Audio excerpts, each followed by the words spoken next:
In the heart of the Middle Ages, centuries before the rise and fall of the famous Knights Templar, Europe lived under a system deeply marked by political fragmentation and the rigid social hierarchy known as feudalism.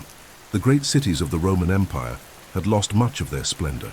Roads became dangerous, agriculture was the basis of life, and land represented not only the source of food, but the very measure of power and prestige. Feudal lords governed small domains. Stone castles dotted hills and valleys, and the lives of common people revolved around working the land, servitude and submission to those who held ownership of the land. At the same time, the Catholic Church rose as the most powerful and unifying institution in the West, influencing not only faith, but all laws and social conduct. This was a world where the Pope's word often weighed more than a king's sword, and where the salvation of the soul was a greater concern than any earthly ambition. Between the 10th and 11th centuries after Christ, European life began to show signs of slow transformation. The constant threat of Viking, Magyar, and Saracen invasions began to diminish, giving way to relative stability that allowed population growth and the timid reopening of trade routes. Castles were fortified, villages expanded, and with this a new spirit of social organization blossomed. Still, poverty was the prevailing reality for the majority.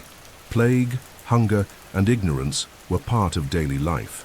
In this Europe marked by strong beliefs and harsh living conditions, religion became the great refuge, and the figure of Christ was seen as a guide and model. For many, the Holy Land, where Jesus had lived and died, represented the ultimate pilgrimage goal, a place where faith could be purified, and where contact with the sacred promised forgiveness for all sins. Throughout these centuries, accounts brought by pilgrims describing the Middle East region, with its deserts, walled cities, and sites of biblical importance, fed the collective imagination of peasants and nobles alike. It was common for entire families, even while starving, to save coins for years to send at least one of their members on a journey to Jerusalem. However, these journeys were not only long and costly, but also extremely dangerous. The routes leading to Palestine were infested with thieves and mercenaries. Crossing territories governed by different lords required complicated negotiations, and many simply vanished along the way. For those who managed to arrive, the sight of the places where Christ had walked was both overwhelming and painful, as coexistence with Muslims, Eastern Christians, and Jews created constant tensions. From the year 1095 after Christ, Pope Urban II, moved by the pleas for help from Christians in the East and the plight of pilgrims, delivered a sermon that would radically change Europe's destiny. He called on kings, nobles, and knights to take up arms to liberate Jerusalem and the holy places from Islamic rule. This call became known as the summons to the First Crusade, and with it was born a new era of religious wars that would mark history for the next 2 centuries. This campaign ignited the imagination of thousands. Poor men saw in the crusade a chance for forgiveness and glory. Nobles saw riches and lands. The church saw the opportunity to unite under one banner, peoples who frequently waged war among themselves. Medieval society at that moment began to live a climate of mobilization like never before.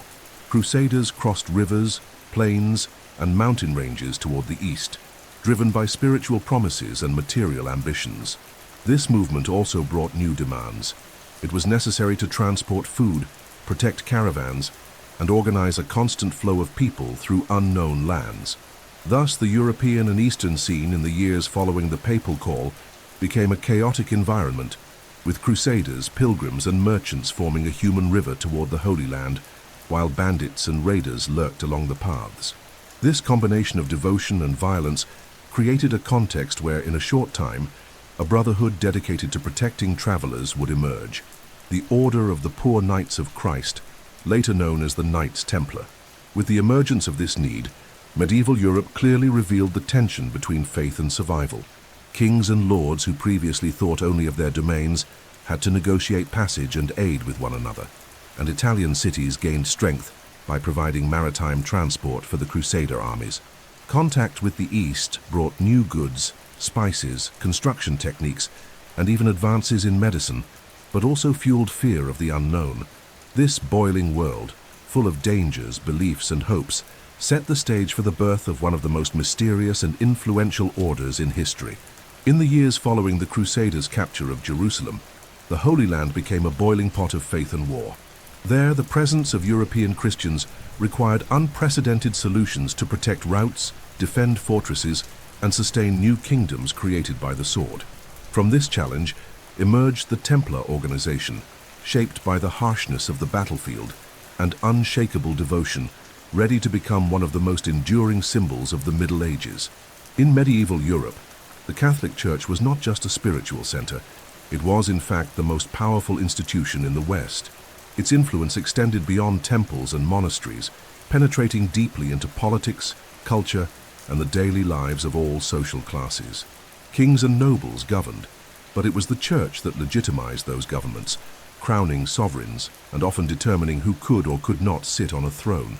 For common people, the Christian faith was not a mere set of beliefs but the axis of all hopes. The great cathedrals beginning to rise with their towers pointed toward the sky were more than buildings. They were symbols of a promise of salvation in an unstable world. The word of the Pope and his representatives was understood as the direct voice of God on earth, and this spiritual power also translated into political power.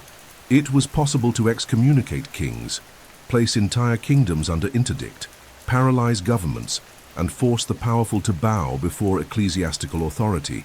It was in this context of religious supremacy that the idea of holy war emerged, a concept that united devotion with the sword.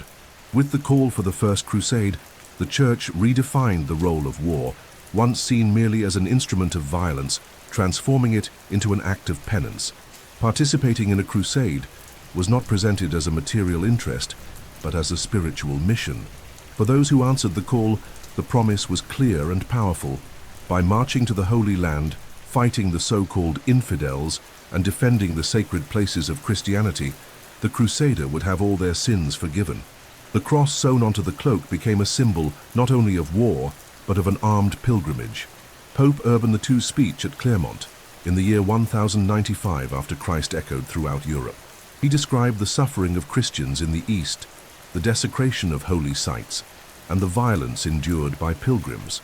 At the same time, he urged nobles, knights, and peasants to take up arms not out of ambition, but in the name of faith. The gathered crowd responded in unison with the cry, "God wills it," a phrase that would become the Crusades' motto. This call mobilized not only experienced warriors, but common men, women, and even children, all driven by a mixture of religious fervor and hope. With papal approval, marching to Jerusalem ceased to be merely a physical challenge and became a sacred duty. The Holy War transformed the notion of violence into sacrifice and gave a higher purpose to those who had nothing to lose. This union between religion and combat brought about new forms of military organization, creating a kind of soldier who fought not only for land or wealth, but for what they believed was the defense of divine will itself. It was the seed of an unprecedented concept, military religious orders, and it was precisely in this environment that the Templars were born. The strength of this ideal was not limited to the First Crusade. Over the following years, the Holy War would be used to justify countless military campaigns, both in the East and West, forever changing the relationship between Christians, Muslims, and Jews. With every defeat or victory, popes reinforced the promise of indulgences, of eternal salvation, turning the battlefield into a spiritual path. This doctrine, blending faith and violence, would have profound consequences. The organization of armies of volunteer Christians, the creation of trade routes, the mass movement of people across continents, and the opening of a new mentality about what was possible to conquer in God's name. This scenario was crucial for the emergence of military orders, among them the most emblematic of all, the Knights Templar. These monk soldiers would represent like no other the delicate balance between prayer and sword, between the white monk's mantle and the knight's armor. They would be the practical response to the ideal of protecting the faith not only with prayers, but with military discipline, transforming a concept into reality. And it is at this crossroads of absolute devotion and military structure that the Templars emerge as the guardians of a world in conflict. Since the earliest centuries of Christianity, the Holy Land was seen as a sacred destination of immense spiritual value. For men and women throughout medieval Europe, walking to the places where Jesus was born, preached, died, and resurrected was considered the greatest act of devotion one could perform in life. However, Contrary to the serene images many imagined of these journeys, the reality was extremely harsh. There were no safe roads or reliable guides. A pilgrimage to Jerusalem was an act of faith, but also a test of physical endurance, a plunge into unknown regions filled with dangers. These journeys began with the blessing of the local priest and a farewell often tinged with finality, as few managed to return. Entire families sold what little they had to fund the passage of a single relative, believing that prayers offered before the Holy Sepulchre could secure blessings for all. The paths to the Holy Land were long and uncertain. Many pilgrims crossed hostile territories, and for months or even years walked through fields, forests, and mountains. The journey included hunger, disease, thirst, and attacks. It was common for caravans to be targeted by bands of looters or mercenaries hired to steal everything travelers carried. Additionally, feudal lords themselves charged tolls to allow people to cross their lands, making the journey even more arduous. For those traveling by sea, the risks were different. Storms, pirates, and shipwrecks were constant dangers. Still, thousands persisted, driven by the hope of touching the sacred ground and purifying their souls. Upon reaching cities in the east, such as Antioch, Tripoli, or Jerusalem, pilgrims found a land very different from Europe. The arid climate, unknown language, markets full of spices, and diverse peoples caused a tremendous cultural shock. For many, it was like crossing a door to another world. Travelers' accounts described the emotion of sighting Jerusalem's walls, narrow streets filled with merchants and pilgrims from all over the known world. Places of prayer were scattered throughout the city, such as the Basilica of the Holy Sepulchre, the Mount of Olives, and the Jordan River. Being in these places was seen as touching the divine presence with one's own hands, but this did not mean the danger had ended. Within the cities, tensions among different religions and ethnicities made pilgrims' lives even more difficult. Christians, Muslims, and Jews shared the same spaces, but coexistence was fragile and frequently explosive. Many travelers were deceived by false guides who led them into dangerous alleys, robbed their belongings, or sold them as slaves. Others fell ill and died without managing to return. Faced with so much insecurity, the need grew to create some form of organization that would guarantee protection for these crowds coming from the West, and this need would become one of the main reasons for founding a military order. The first mass pilgrimages, especially after the First Crusade, exponentially increased the movement of people between Europe and the East. On one hand, this fostered an unprecedented cultural exchange. New fruits, spices, fabrics, and habits began to arrive in European cities. On the other, it highlighted how risky traveling without adequate protection was. Increasingly, reports of thefts, deaths, and kidnappings reached the ears of religious authorities and kings. From there, an urgent question arose: how to protect the faithful in such a distant territory, surrounded by dangers and governed by crusaders struggling to maintain their own possessions. It was from this practical and desperate problem that the idea arose to form groups of knights dedicated to protecting travelers. These men, driven by faith and trained for war, patrolled the roads leading to the holy cities, escorted caravans, and guarded ports. Even before receiving a name, they already fulfilled the role that would later become the essence of the poor Knights of Christ. The figure of these protectors began to be seen as a sign of hope for those who, despite fear, did not give up setting foot on the path to the Holy Land. Thus, each successful pilgrimage reinforced the belief that safety could only be achieved through the union of faith and force. These early journeys, therefore, were much more than simple religious movements. They shaped the medieval mindset about what it meant to be Christian, about the value of sacrifice, and about the importance of protecting what was considered sacred.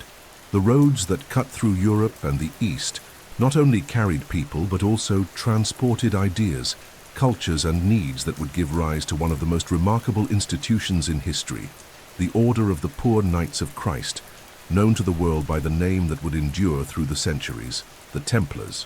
When the First Crusade was called by Pope Urban II in the year 1095 after Christ, no one could have imagined the scale of the movement being unleashed. Over 4 years, a vast flow of men, women, and children crossed continents, facing hunger, disease, and bloody battles in the name of a religious ideal that inflamed them like a constant fire.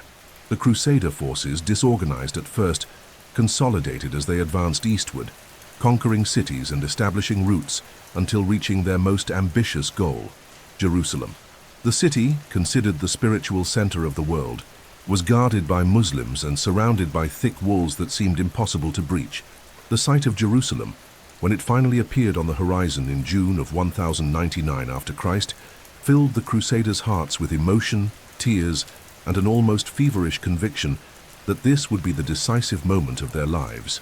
The siege of the city lasted weeks. Hungry and weakened, the Crusaders improvised siege weapons, wooden towers, and ladders, fighting against the scarcity of food and water. Each passing day, the suffocating heat and diseases weakened their strength. On the other side, Muslim defenders resisted vigorously, aware of the importance of keeping the holy city under their control. When finally, on July 15th of 1099 after Christ, the Crusaders managed to break the defenses, Jerusalem was taken in an episode that would forever mark history. The invasion was brutal. Medieval chronicles describe a massacre in which Muslims and Jews were mercilessly killed. Blood ran through the narrow streets of the city while church bells rang, and warriors, seized by a mixture of religious ecstasy and violence, believed they were fulfilling a divine destiny. After the battle, Crusader leaders entered barefoot into the Basilica of the Holy Sepulchre, weeping and praying, believing they had finally fulfilled the sacred mission that justified that long journey. The capture of Jerusalem brought a feeling of victory that echoed throughout Europe, turning the survivors into heroes in the eyes of Christendom. However, conquering the city was only the first step. Maintaining control over it, amid a hostile and distant territory, would be a much greater challenge. Thus arose the need to consolidate a new political structure in the East, the Crusader states. The creation of these Christian kingdoms in the Middle East was a direct consequence of the victory in Jerusalem. The most important was the Kingdom of Jerusalem, initially governed by Godfrey of Bouillon, one of the leaders of the First Crusade. Besides it, other Christian territories were established, such as the County of Edessa, the Principality of Antioch, and the County of Tripoli. These states served as advanced Western fortresses in eastern lands, but were surrounded by enemies in all directions. To maintain these conquests, it was necessary not only to have armed men, but also a permanent military structure capable of protecting cities, routes, and the faithful who continued to arrive to visit the holy places. The new reality of these Crusader states soon showed its difficulties. Despite the initial victory, Crusader forces were isolated, dependent on supplies coming from Europe, and had to coexist with a local population mostly Muslim and Jewish. It was an immense territory, marked by deserts and mountainous areas, with dangerous routes where pilgrims, increasingly numerous, were constantly attacked by looters. Over time, it became clear that European nobles, occupied with managing the newly conquered lands, could not alone guarantee the safety of these roads. It is in this context that the need for specialized orders arose. The victory of 1099 after Christ opened the doors for the establishment of castles, fortresses, and organizations focused on protecting the territory. It was in the heart of the newly formed Kingdom of Jerusalem that a small group of knights united to defend travelers and protect the city. This small fraternity would be the seed that would give rise, a few years later, to the most famous and powerful military order of the entire Middle Ages, the Order of the Temple. With Jerusalem under Christian control, the East became a pilgrimage center without precedent. Thousands of men and women, inspired by stories of victory, crossed seas and lands hoping to touch the sacred ground. This wave of pilgrims only increased the need for organization and security. For many, the capture of the city was a miracle. For others, the beginning of new challenges. The Kingdom of Jerusalem, like the other Crusader states, would be constantly threatened and attacked, and the survival of these conquests depended on courage, discipline, and faith. It was in this unstable and ever-alert environment that the idea of warrior monks serving God and the sword found space to become reality. With the victory of the First Crusade and the capture of Jerusalem in 1099 after Christ, Western Christendom began to see the East as an accessible destination, but the reality of journeys to the Holy Land remained as dangerous as before. The routes leading the faithful to the sacred city were long and passed through wild territories full of threats. After the Christian conquest, the number of pilgrims grew exponentially, creating a continuous flow of men, women, elderly, and even children leaving their villages and European cities to experience walking in the places where Christ had lived. However, neither the military victory nor the creation of the Crusader states were able to guarantee security for all. The roads remained infested with bandits, mercenaries, and hostile nomadic tribes, and reports of kidnappings and deaths frequently reached the ears of Jerusalem's rulers. Pilgrim caravans were easy targets. Many traveled unarmed, carrying only a few coins, clothes, and the hope of reaching the holy city. They were attacked in desert valleys, ambushed in narrow passes, and even within cities where false guides promised protection only to betray them. Deaths occurred in silence, and the few who managed to escape returned to Europe, bringing stories that frightened families dreaming of the journey. Thus it became clear that the conquest of the city was not enough. A system was needed to ensure the physical and spiritual integrity of the faithful throughout the entire journey.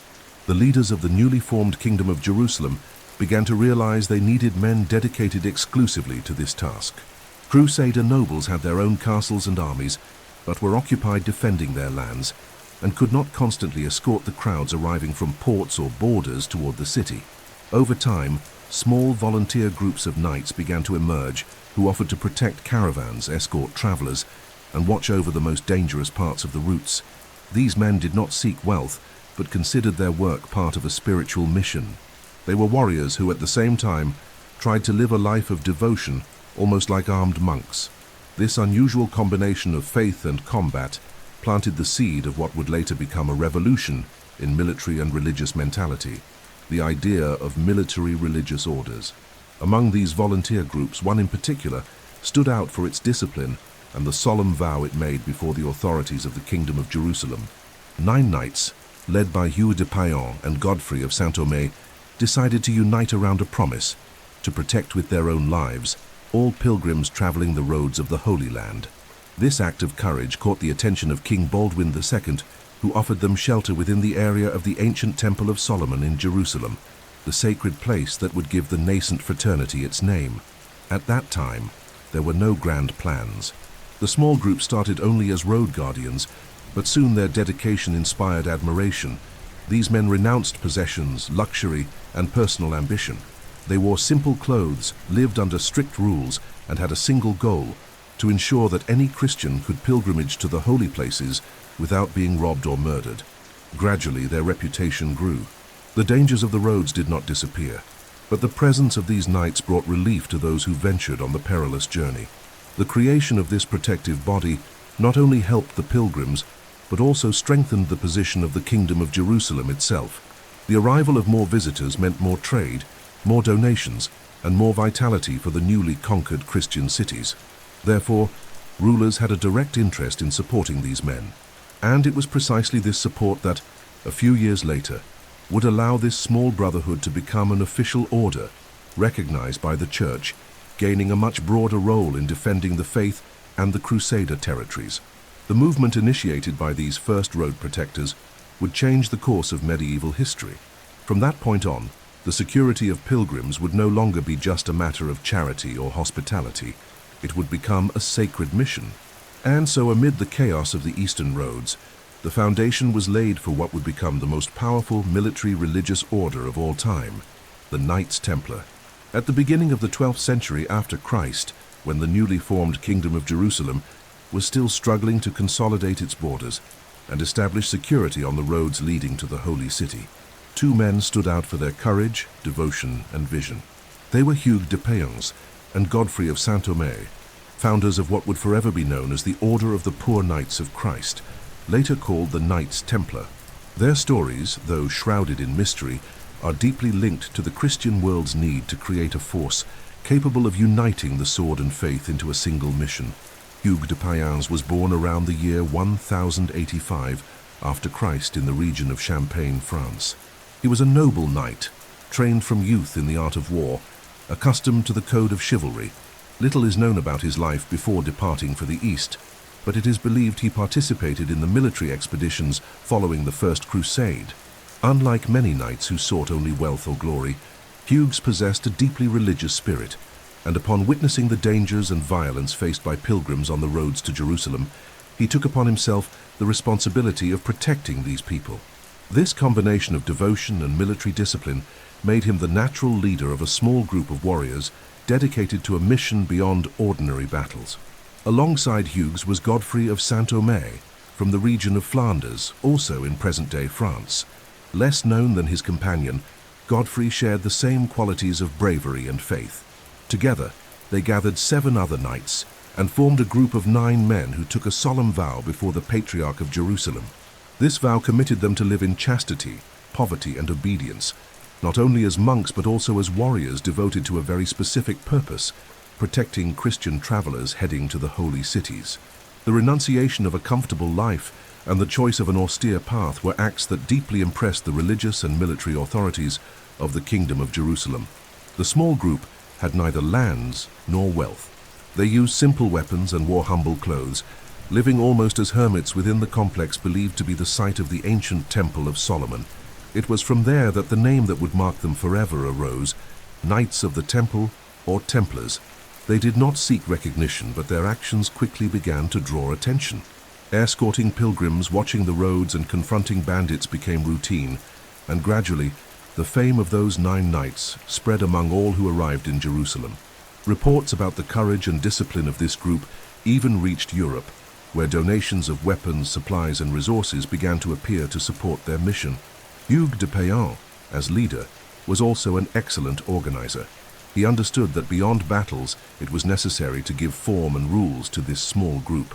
He outlined the principles that should guide the conduct of the knights: humility, obedience to orders, and total dedication to the mission of protection.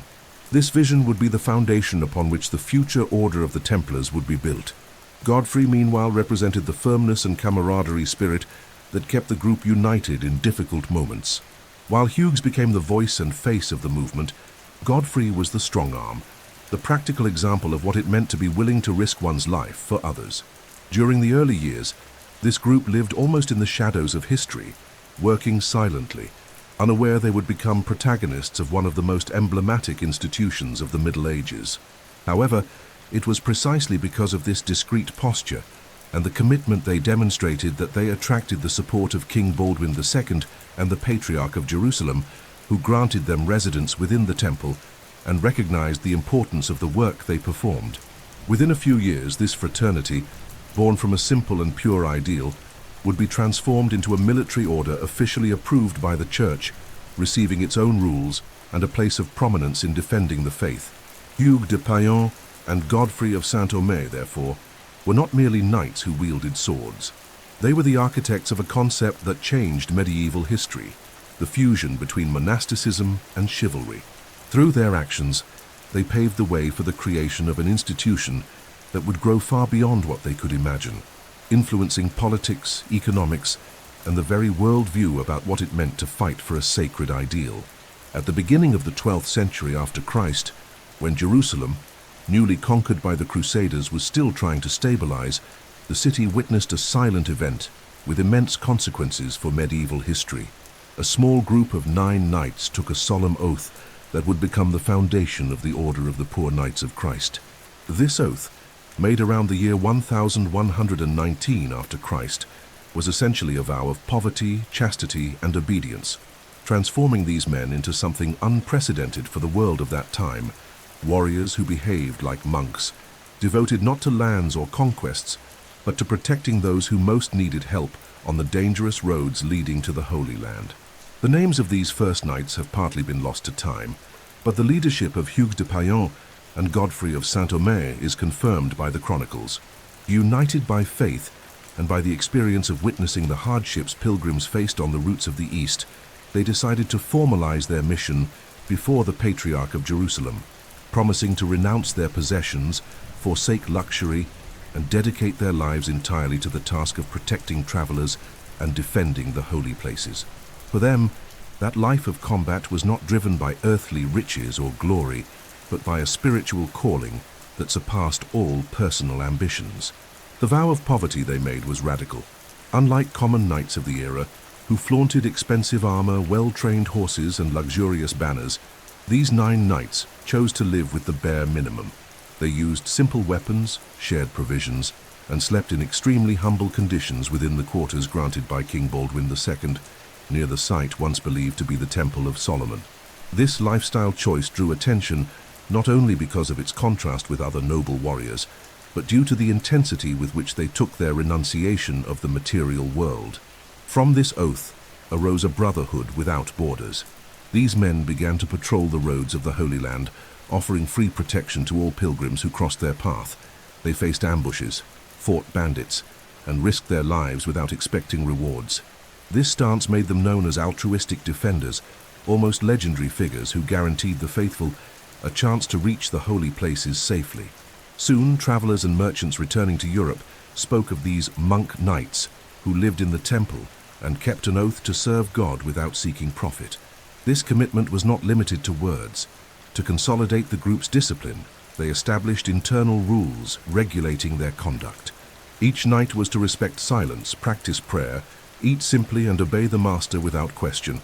Their clothing was modest and marked by the absence of luxury. The community lived practically like a monastery, with the difference that instead of retreating to libraries or fields, these men went out to face dangers armed, carrying crosses in their hearts and swords in their hands.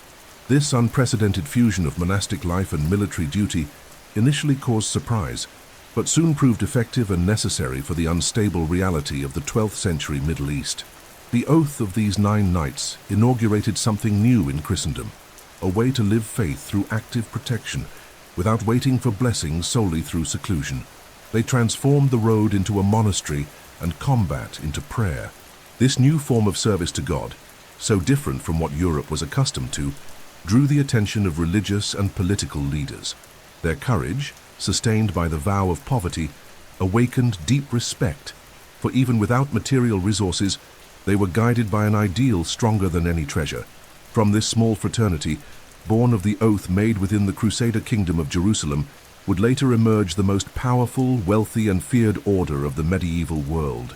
A paradox that ironically began with men who promised to possess nothing. The vow of poverty that defined them in their early years would be the seed of an organization that would grow to influence the destiny of entire kingdoms. After the oath taken by the 9 knights led by Hugues de Payan and Godfrey of Saint-Omer, the small fraternity that patrolled the roads of the Holy Land gained a permanent place to establish themselves, and this detail would become an inseparable part of the identity that transformed them into one of the most recognized orders in medieval history. King Baldwin II of Jerusalem, understanding the importance of the service provided by these men, granted them a set of buildings located in a sacred and historic area, the premises near the ruins of the ancient Temple of Solomon on the Temple Mount in Jerusalem. The choice of this place could not have been more symbolic. According to biblical tradition, the temple had been built by King Solomon in the period of the Old Testament and was considered one of the most sacred sites in the entire world.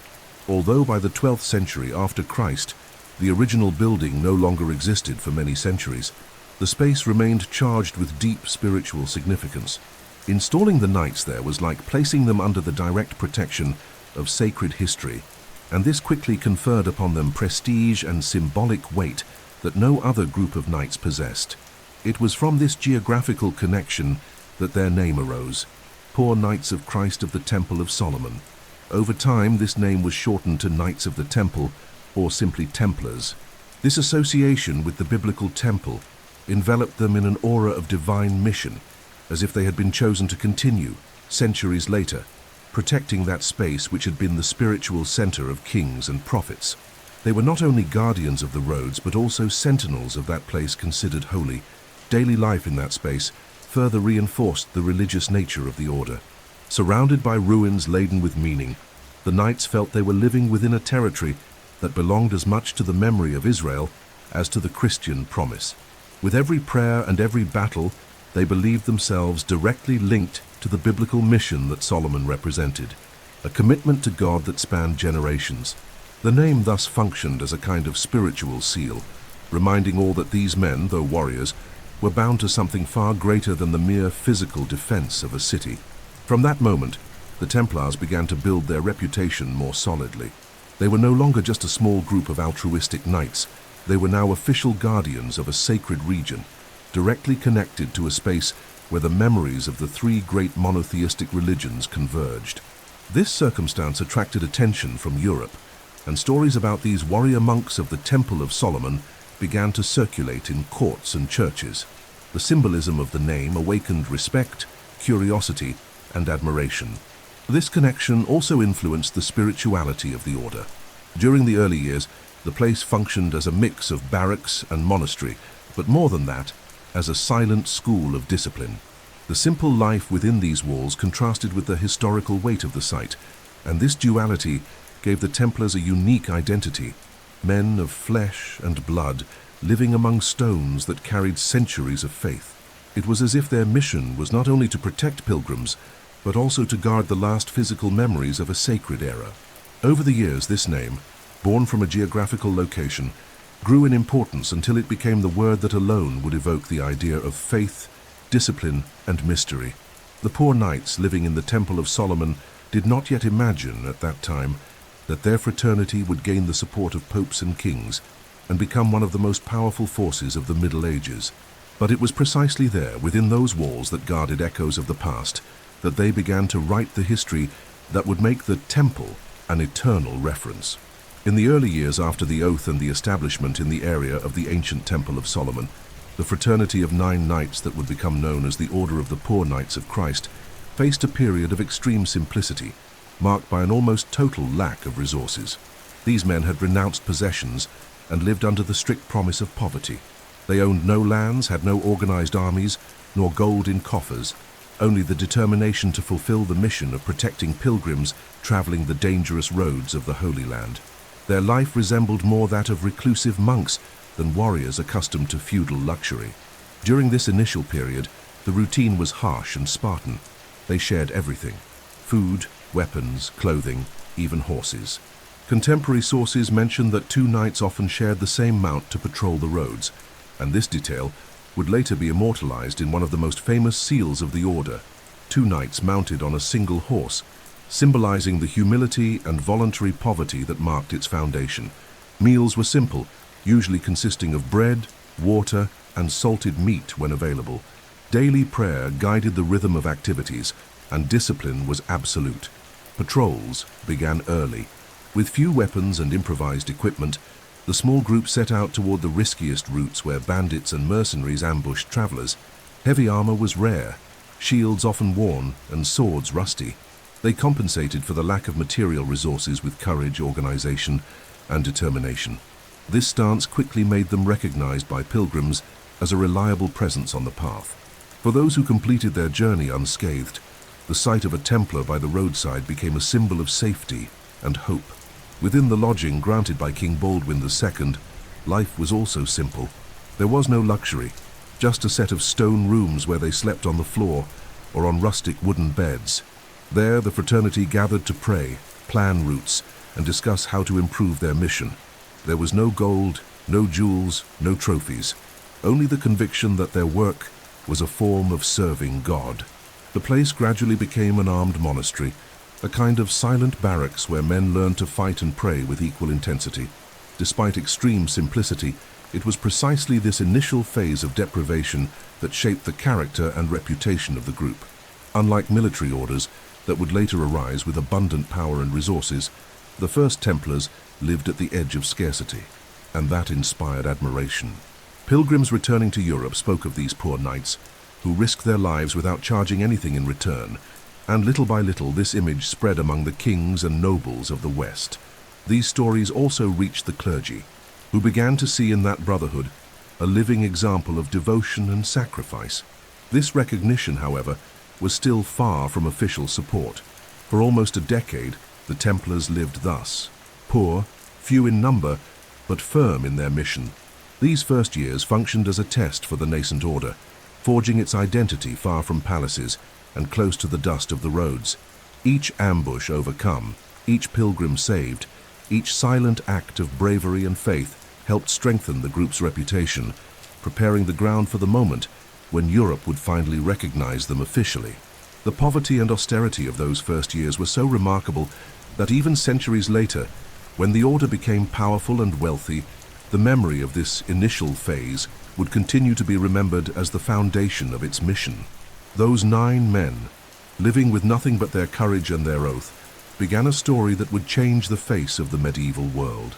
The temple in Jerusalem did not give them riches, but it gave them purpose. And that was enough to go on day after day, defending the roots of faith. When the 9 knights took the solemn oath to protect the pilgrims venturing along the dangerous roads of the Holy Land, their courage caught the attention not only of the population moving between the ports and Jerusalem, but also of the authorities of the newly created Kingdom of Jerusalem. Among these authorities, no one understood more quickly the importance of that small group than King Baldwin II. Heir to the throne after the death of Baldwin I, he ruled an unstable territory, pressured by enemies on all borders, and knew that keeping the routes open for the arrival of travelers and reinforcements was vital to the survival of his kingdom. Upon realizing that these knights offered themselves for this task without asking for lands or rewards, he saw in them a providential solution. Baldwin II immediately recognized that those 9 men, led by Hugues de Payens and Godfrey of Saint-Omer, represented something new. While the noble crusaders were busy defending fortresses or administering lands, this small group proposed to face, with discipline and devotion, a problem few wanted to take on: protecting the immense number of defenseless pilgrims crossing hostile paths.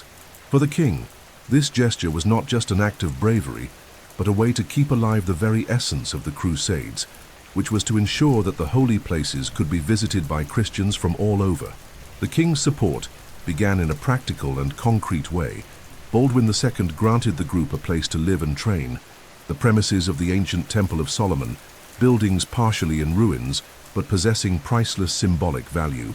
This gesture did not mean luxury or comfort, but guaranteed the knights a fixed shelter, a place to store their few weapons and gather in prayer. It was this concession that, as we have seen, would give rise to the name by which they would be known forever: the poor Knights of Christ of the Temple of Solomon, or simply Templars. But the king's support was not limited to the stone walls. Baldwin also gave them something even more important: legitimacy. By sheltering these knights under his protection, the monarch publicly declared that they were authorized to act as official guardians of the roots of the Holy Land. Consequently, pilgrims began to trust this small group even more. Their presence alongside the kingdom conveyed security, encouraging more travelers to undertake the journey. This legitimacy also meant that no one could question or accuse the knights of acting on their own.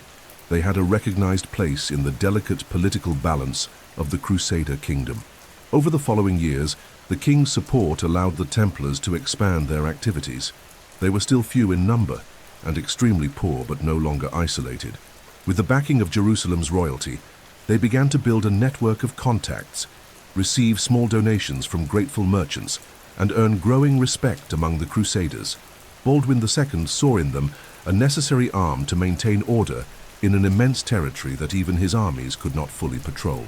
This period under the king's patronage was essential for the small fraternity to move from being just a voluntary group to becoming an institution. At the same time, this support brought visibility. Reports about these knights reached Europe, and stories of their courage and discipline stirred curiosity in courts and the clergy. It was King Baldwin II himself who later encouraged Hugues de Payens to travel to the west, seeking broader recognition, paving the way for the order to be officially approved by the Catholic Church. Therefore, Baldwin II's gesture in welcoming these 9 knights into the heart of the Crusader kingdom was much more than a simple act of generosity. He provided the physical and political foundation for the Templars to survive the most fragile years of their history. Without this initial support, it is possible that that small fraternity of men dedicated to faith and sword would have vanished, swallowed by the chaos of the eastern roads. By giving shelter to the Templars, Baldwin II not only offered them a roof, he gave them the space to become the military and spiritual force that, in a few decades, would change the balance of the Middle Ages. Just over a decade after the small group of 9 knights began their mission in Jerusalem, the echoes of their actions were already crossing continents. Stories about these poor, disciplined and fearless men reached the courts of France, and most importantly, the ears of the Church. The protection of the roads leading to Jerusalem had become a symbol of hope for pilgrims from all over the West, and many began to see in them something greater than a group of volunteer soldiers. They saw a new institution worthy of recognition, regulation, and strengthening. It was in this context that, in January of the year 1129 after Christ, an event took place in the French city of Troyes that would definitively change the fate of the Brotherhood. the Council of Troy. This council was not just an ordinary religious meeting. Under the presidency of the papal legate, and with the presence of cardinals, bishops, and influential figures of the clergy, some of the most important men of Christendom at the time were also present, including Bernard of Clairvaux, a Cistercian monk whose eloquence and holiness would play a fundamental role in the life of the order. Hugues de Payen, leader of the Knights of Jerusalem, personally traveled to Troy to present the mission of his group before the church and the nobility. In his speech, he explained the humble origin of the fraternity, the spiritual inspiration that guided them, and the need for formal support so that they could continue to protect the sacred roots. Hugues' testimony deeply impressed those present. He spoke not of riches or conquests, but of service, sacrifice, and faith. Descriptions of dangerous roads and lives saved by the knights awakened in the clergy the awareness that Christendom needed an organized, disciplined force driven by the ideal of protection. It was at that moment that Bernard of Clairvaux rose as a great defender of the Templar cause. With fiery words, he described the fraternity as the perfect example of the union between prayer and action, a true militia of Christ, fighting not for worldly glory, but to preserve the faith. The outcome of this council was historic. The Church officially recognized the Knights as a religious order, granting them their own statute. From then on, the poor Knights of Christ of the Temple of Solomon would no longer be just a volunteer group. They became an order with clear rules, directly subordinate to the Pope, free from the interference of kings and feudal lords. This gave them unprecedented independence, an autonomy that would become one of the keys to the Templars' future growth and influence throughout Europe and the East. The Council of Troyes also approved the first version of the Order's rule, a set of norms that would guide the life of the Templar Knights.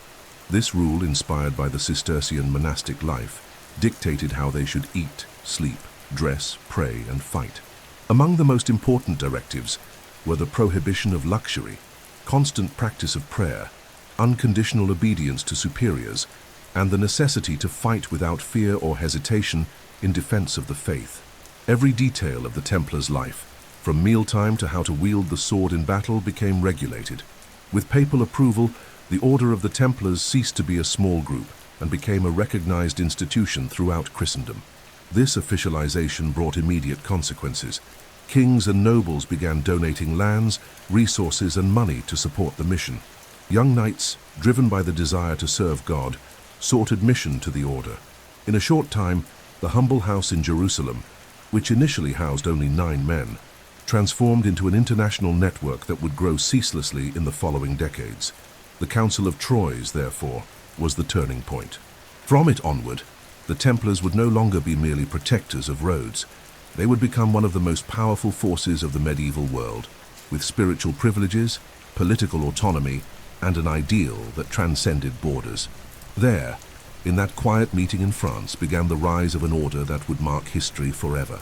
After the Council of Troyes in the year 1129 after Christ, the Order of the Poor Knights of Christ, which until then lived as a small fraternity of austere men, gained a formal structure that would forever change the course of its existence.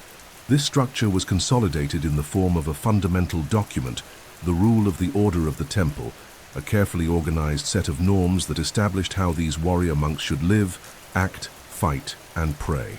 The drafting of this rule had the direct support of one of the most influential and respected men in medieval Christendom, Bernard of Clairvaux.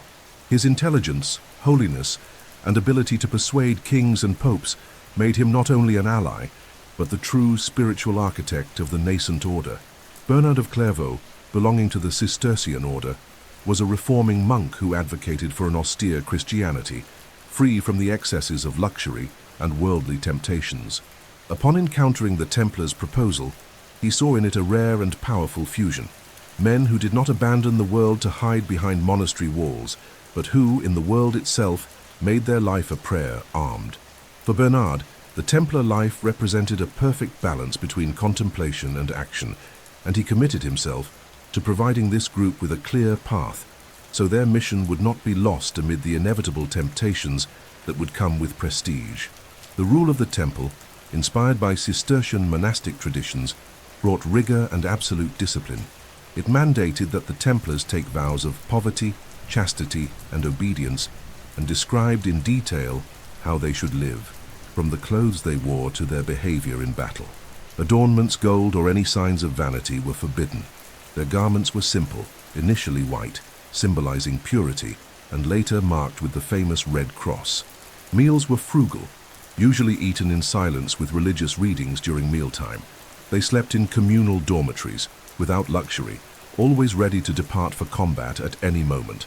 The rule also stipulated how to pray and participate in religious ceremonies. The Templars had fixed times for prayer, and their entire routine revolved around the idea that their lives did not belong to themselves. They were in constant service to God. This service included battles, and here the rule introduced a revolutionary concept: to fight without seeking personal glory. Unlike secular knights, for whom war was a path to fame and honor, the Templar was taught not to fear death and not to retreat before the enemy, not to gain recognition, but because they saw combat as a way to protect the innocent and defend the faith. Another fundamental point of the document was discipline. A Templar could not act alone or on his own initiative. All actions had to be decided collectively and under the authority of the master of the order. Obedience was absolute. Any sign of cowardice, selfishness, or insubordination was punished severely. Even the horses and weapons were property of the order, never individual possessions, reinforcing the idea that each member was part of a single body. Beyond practical rules, Bernard wrote a treatise titled De Laude Novae Militia, in praise of the new knighthood, in which he exalted the Templar spirit and explained to the Christian world why these men were different from all other warriors. In this work, he stated that the new militia was not guided by ambition, but by a holy ideal, and that their courage was not based on the pursuit of lands or riches, but on the certainty of serving God's will. This text helped consolidate the image of the Templars as Knights of Christ, true soldiers of the faith. With the rule, the Order of the Temple became a cohesive organism, capable of growing in an orderly fashion without losing its principles. Each knight knew exactly what his role was and how he should live. This document allowed men from different regions of Europe, with varied cultures and customs, to unite under the same ideals and share a common life. From that moment on, the Templars ceased to be just a handful of brave knights and became a well-organized religious army with a clear identity recognized throughout Christendom. Bernard of Clairvaux's influence was, therefore, decisive. Without his intervention and without the rule, the order might have remained small and vulnerable to the temptations of power.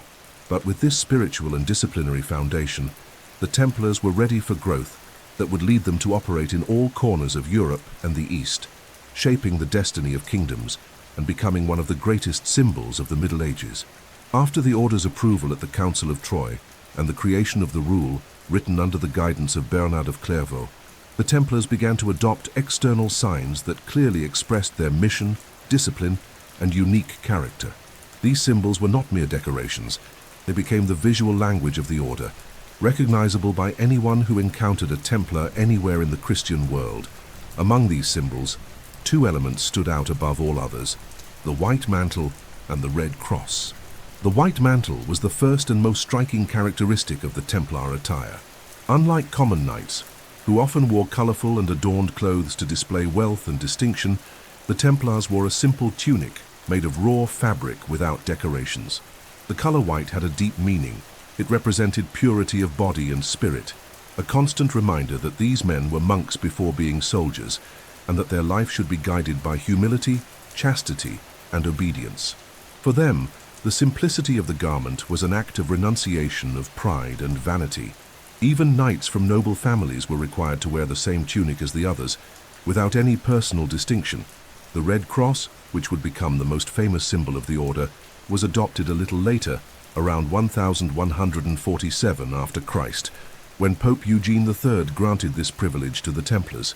The cross was sewn onto the white mantle, usually on the left side of the chest, close to the heart, as if it were engraved directly onto the knight's soul. The color red represented the blood of sacrifice, both that of Christ and that which the Templars themselves were willing to shed in defense of the faith. For members of the order, carrying this cross was a life and death commitment, a promise never to retreat before the enemy and to face battle as if it were a living prayer. Besides the mantle and the cross, the rule also determined other aspects of the Templar appearance. Knights were to keep their hair short and beards trimmed, symbolizing discipline. They could not wear jewelry, adornments, or any signs of luxury. Even their weapons and saddles had to be simple and functional.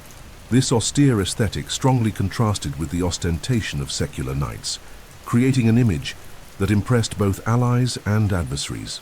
Seeing a group of Templars marching silently, wearing white mantles marked by the Red Cross, caused a profound psychological impact. It was like observing a troop that carried with it the idea of order, faith, and absolute determination.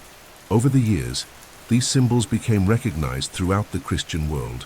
On the roads of the Holy Land, a traveler knew they were safe upon sighting a knight with the Red Cross.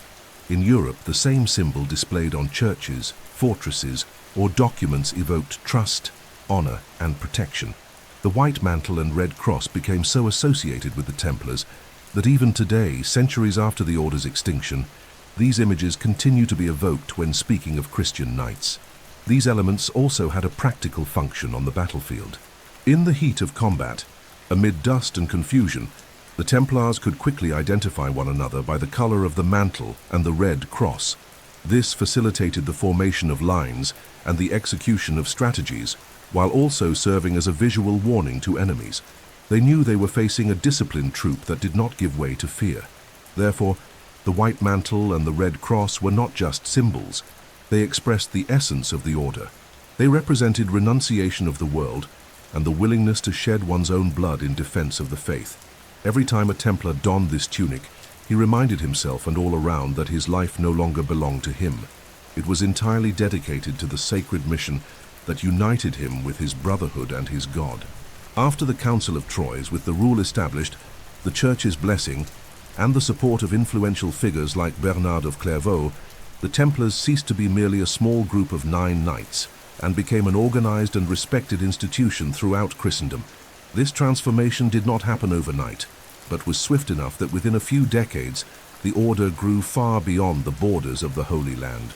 That poor and almost invisible fraternity began attracting knights from all over Europe, men who saw in the Templar life a way to unite faith and military service. With the Church's official recognition, the Templars gained special privileges. They answered only to the Pope, not submitting to kings or feudal lords, granting them an unprecedented degree of independence.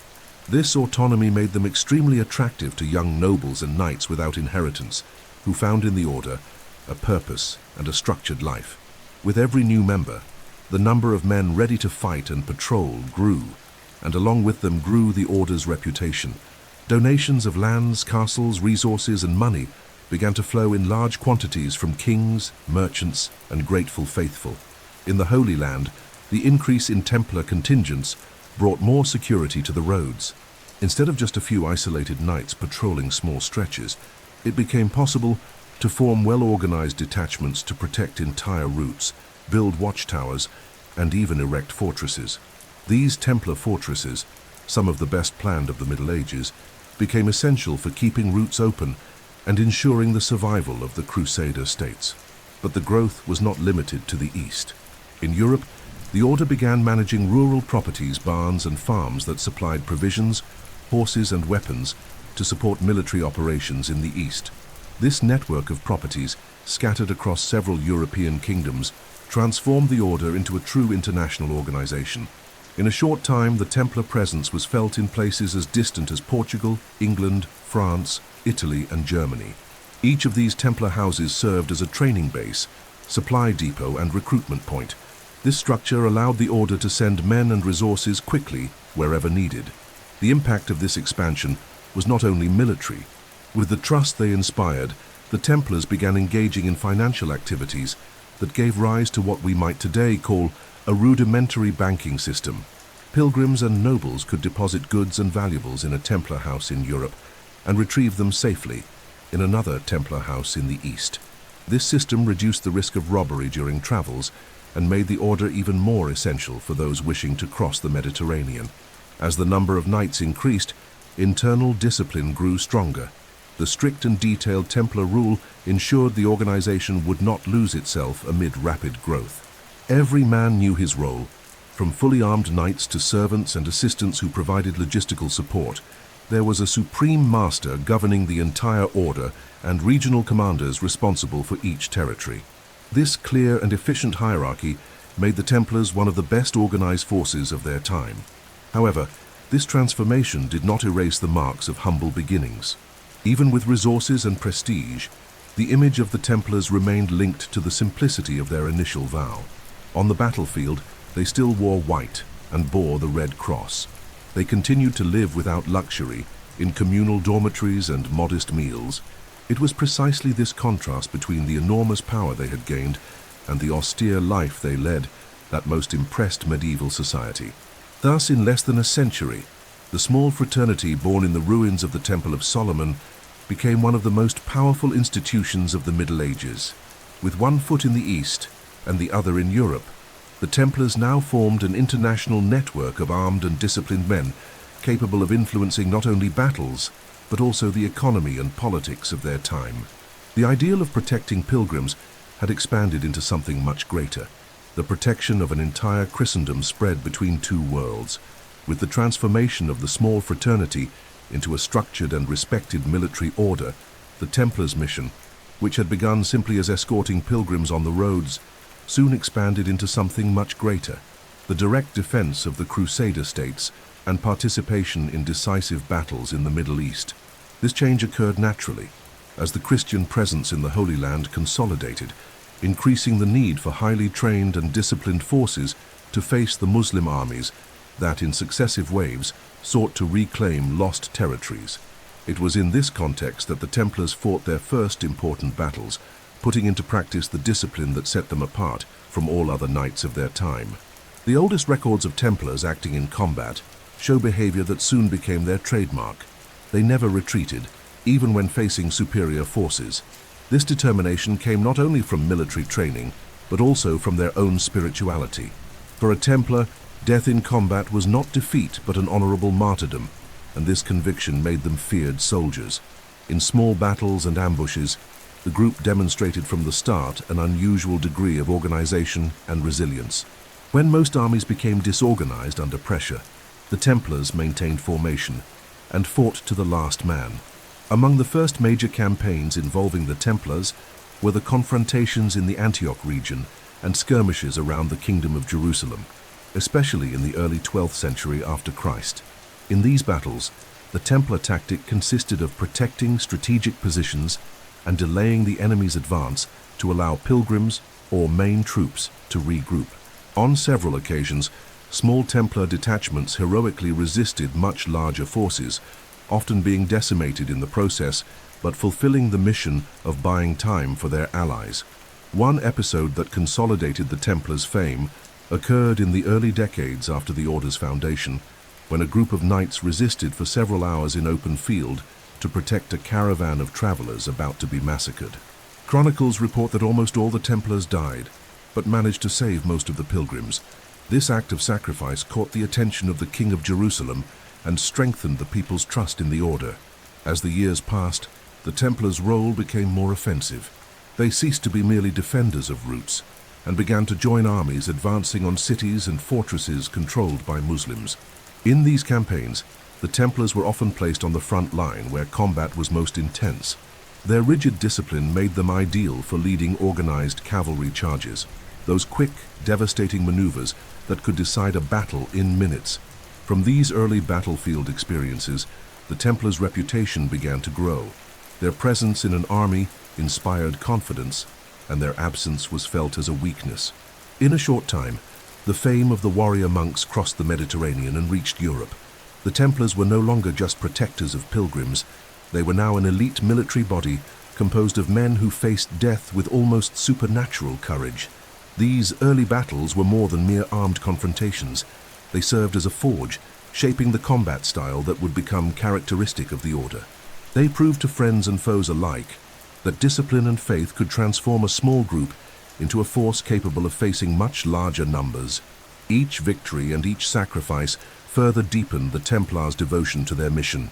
From these initial battles to the great campaigns that would follow in the coming centuries, the Templars never forgot the essence of their oath: to fight and, if necessary, to die protecting the faith and those traveling in search of the holy places. As the Order of the Templars grew in number, power, and responsibility, simply patrolling roads became insufficient to protect the territories conquered in the east and ensure the safety of pilgrims. Thus, the Order began to build and manage its own fortresses, castles, and fortified houses. Unlike common medieval fortifications, Templar castles became references of advanced military architecture, with functional planning and a clear objective: to withstand prolonged sieges and serve as operational bases for missions in vast and dangerous areas. But to understand the importance of these constructions, one must pass through their gates and observe in detail what a Templar castle was like inside. At the entrance, visitors and pilgrims would encounter tall, robust walls, usually double-layered, built with large, well-fitted stones. These walls were not mere physical barriers. They were true defense mechanisms, equipped with circular or square towers that allowed watch over the surroundings in all directions. The main gate was typically reinforced with iron grates and often a drawbridge, making any direct attack difficult. Once someone crossed this entrance, they would enter a large courtyard where the castle's daily life began. In the central courtyard were the busiest areas. There stood the stables for war horses, supply depots, blacksmith workshops, and places to store weapons. This section was vital for military campaigns, as the Templars kept everything ready so that in an emergency they could swiftly embark on missions. Horses were fed and trained daily. Horseshoes were regularly replaced, and weapons kept in perfect condition. Further inside, in somewhat more private areas, were the knights' dormitories. Despite the size of the buildings, life inside the castle was austere and disciplined. The dormitories were large communal halls without luxury. Simple wooden beds, rows of chests, and long tables were part of this environment. Here the Templars slept side by side, reinforcing the idea that communal life was more important than individual distinction. In strategic locations, there were also separate dormitories for the Order's squires and servants, who provided support functions. Another central space in any Templar castle was the chapel. For these warrior monks, faith was the center of life, and thus the chapel occupied a prominent position within the walls. It was in this silent space that the knights gathered daily to pray before any battle or mission. These chapels were usually simple but deeply symbolic, with stone altars, carved crosses, and few decorations, reinforcing the devotion without ostentation that characterized the Order. The kitchens and refectories also played an important role. Food in Templar castles was simple, based on bread, salted meat, vegetables, and wine. During meals, silence or the reading of religious texts prevailed, creating an atmosphere of constant discipline, even in moments of rest. In some larger fortresses, there were also specific rooms for strategic meetings, libraries with manuscripts, and spaces to store relics and important documents of the Order. Beyond military and spiritual functions, a Templar castle had to be self-sufficient. Therefore, there were cisterns to store water, granaries to keep grains, vegetable gardens, and in some cases small cultivation spaces inside the walls. During a prolonged siege, this self-sufficiency allowed the fortress to hold out for months without relying on outside help.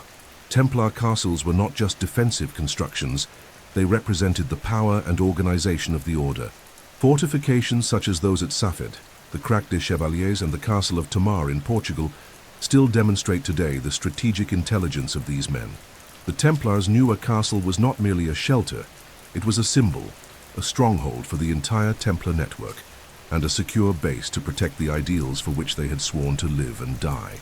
Within these walls, daily life was a combination of prayer and training. Discipline, already the essence of the Order, gained even greater strength in the closed life of the castles. Every corridor, every tower, and every wall told a silent story of men who dedicated body and soul to a purpose far beyond themselves.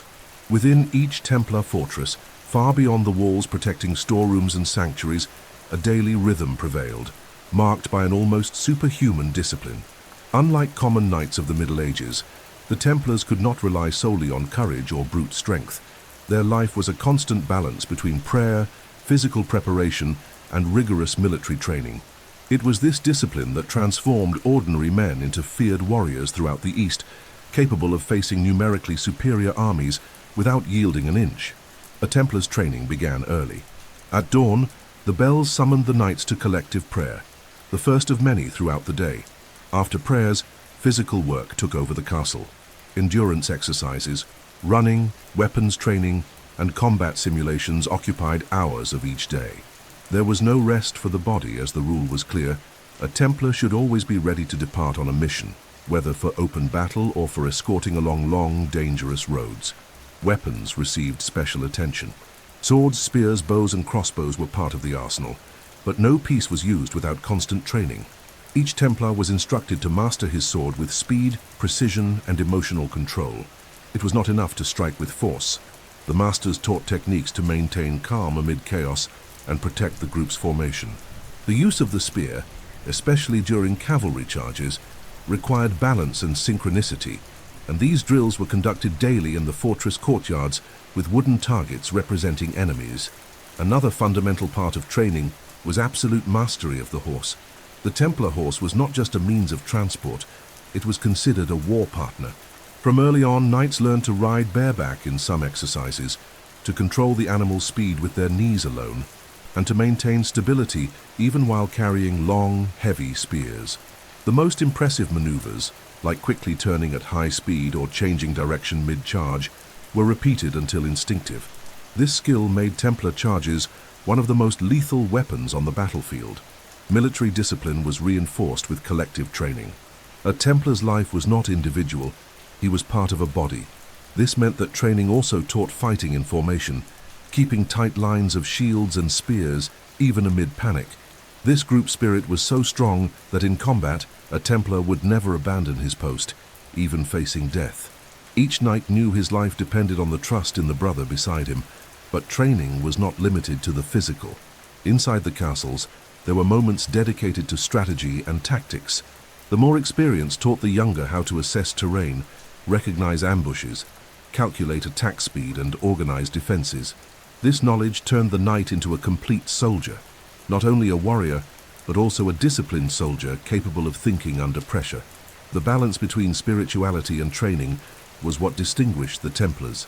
After an intense day of exercises, simulated combats, and patrols, the routine always ended in the chapel, in silence, before God. They knew their weapons were important, but faith was what gave them the courage to use them. For this reason, Templar training was as rigorous as constant prayer, a physical and mental preparation to fulfill the mission they had sworn to defend with their lives. With this unique combination of technical preparation, endurance, devotion, and discipline, the Templars became, within a few decades, the most respected military elite of Christendom. Wherever their banners appeared, friends were filled with confidence and enemies with dread. Within the fortresses and castles of the Order of the Temple, there was a rhythm that was never broken, the balance between war and faith. Although disciplined soldiers and skilled warriors, the Templars saw themselves above all as monks. This characteristic made their routine marked by a deep spiritual commitment that permeated every moment of the day, turning even the intervals between battles into moments of contemplation and devotion. The Templars' day began before sunrise. The toll of the bell or the trumpet announced the time for the first prayer known as matins. In silence, all left their dormitories and went to the chapel where, kneeling, they took part in long prayers. There was no haste. Each word was spoken as if it were the last.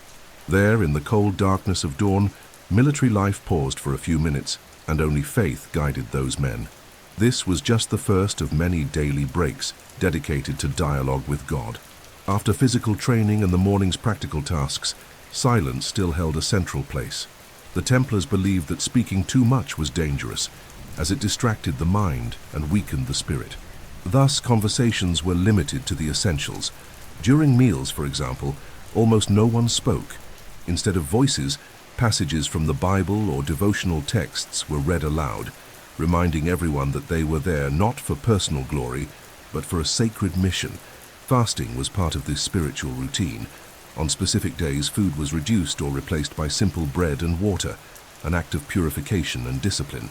These practices brought them closer to traditional monastic orders, such as the Benedictines and Cistercians. But there was a striking difference.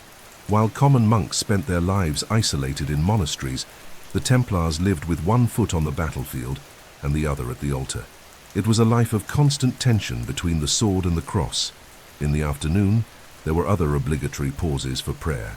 No mission was begun without the group first gathering to ask for God's blessing. On long patrols along deserted roads or before battles, kneeling and praying was as important as sharpening a sword. Many chroniclers of the time noted that seeing a group of Templars silently praying with bowed heads before a cavalry charge caused more impact than the sound of trumpets announcing the attack.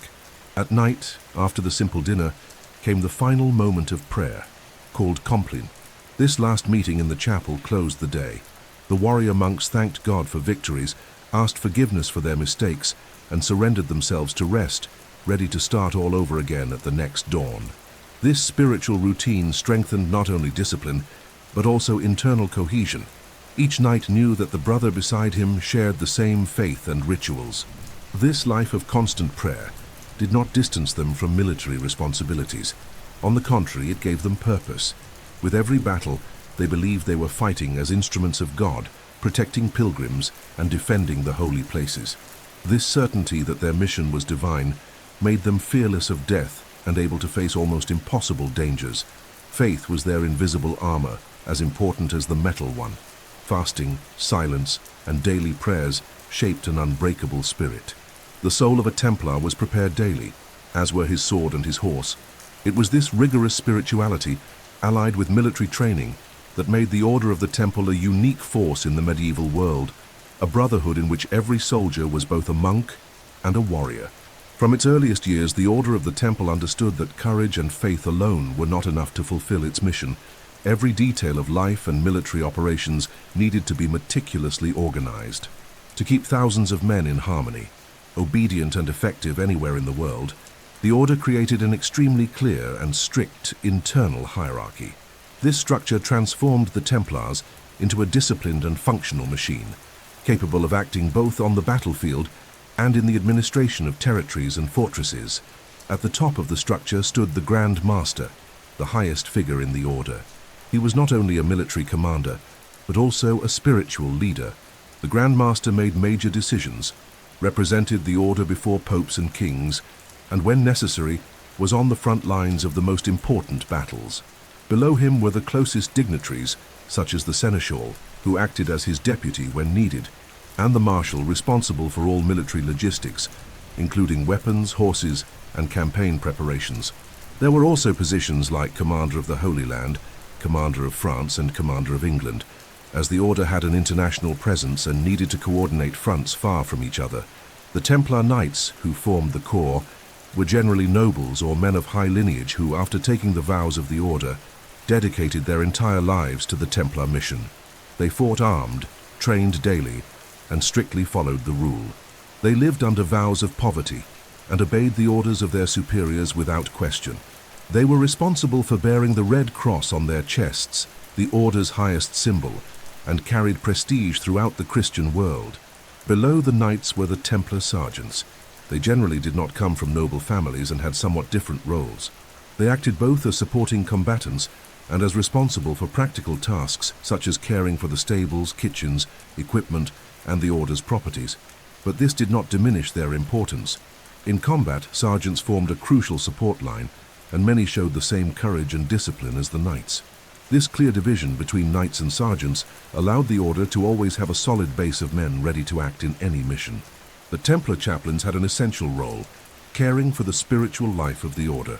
They were priests authorized by the Pope to live among the Templars and ensure that all prayers, masses, and sacraments were properly performed. Since the Order had autonomy from bishops and secular clergy, these chaplains were exclusive to the Order and answered only to the Pope and the Grand Master. They did not fight in battles but accompanied the troops, celebrated masses, heard confessions, and reinforced the warrior monk's faith before the most difficult moments. Another vital position was the commander, responsible for a specific region or fortress. He had autonomy to organize daily routines, care for properties, and ensure all vows were fulfilled. This decentralization made the Order more efficient, as it did not rely solely on orders from the High Command in Jerusalem or Europe. Each Templar house had its own leadership to act immediately. Within this hierarchy, everyone obeyed blindly. A Templar could not question an order, and discipline was so severe that in some cases, disobedience could lead to expulsion from the order. This rigidity, however, was seen as a virtue. It ensured the organization functioned perfectly, leaving no room for individual vanity. This internal structure was so efficient that it allowed the order to simultaneously manage fortresses in the east, vast properties in Europe, and a logistical support network connecting ports, roads, and supply centers. Nothing was done by chance.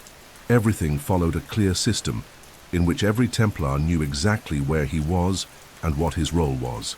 It was this hierarchy, combined with unwavering faith and constant training, that made the Templars act as a single entity on the battlefield. There was no confusion or hesitation. Each man knew his function, and all obeyed without question. This iron discipline was one of the greatest secrets of the Order of the Temple's longevity and strength for nearly 2 centuries. Among all the characteristics that set the Templars apart from the secular knights of the Middle Ages, few were as striking as the deliberate choice to live in absolute poverty. This vow, taken alongside those of chastity and obedience, was not a symbolic detail. It was a daily practice that shaped every aspect of the lives of these warrior monks. At the heart of the Order of the Temple, wealth did not belong to individuals. Everything that existed belonged to the Order and for the Order, and this personal renunciation placed them on a spiritual level very different from the rest of feudal society. When a knight entered the Order, he immediately abandoned any personal possessions. Armor, horses, lands, titles, and inheritances ceased to have individual value. Any resource he possessed was handed over to the Order, which began managing it collectively. From that moment on, he had nothing he could call his own. Even personal items, such as clothing, utensils, or weapons, were provided by the Order and could be taken away at any time in case of disobedience. It was a radical renunciation, especially for men accustomed, in their families of origin, to symbols of status and comfort. This strict rule was reflected in everyday life within the fortresses. Food was simple and equal for all without distinctions. Dormitories were communal, undecorated, with only wooden beds or mats on the floor. The rule of the temple forbade luxury in any form. Fine clothes, jewelry, ornaments, and any display of vanity was strictly prohibited.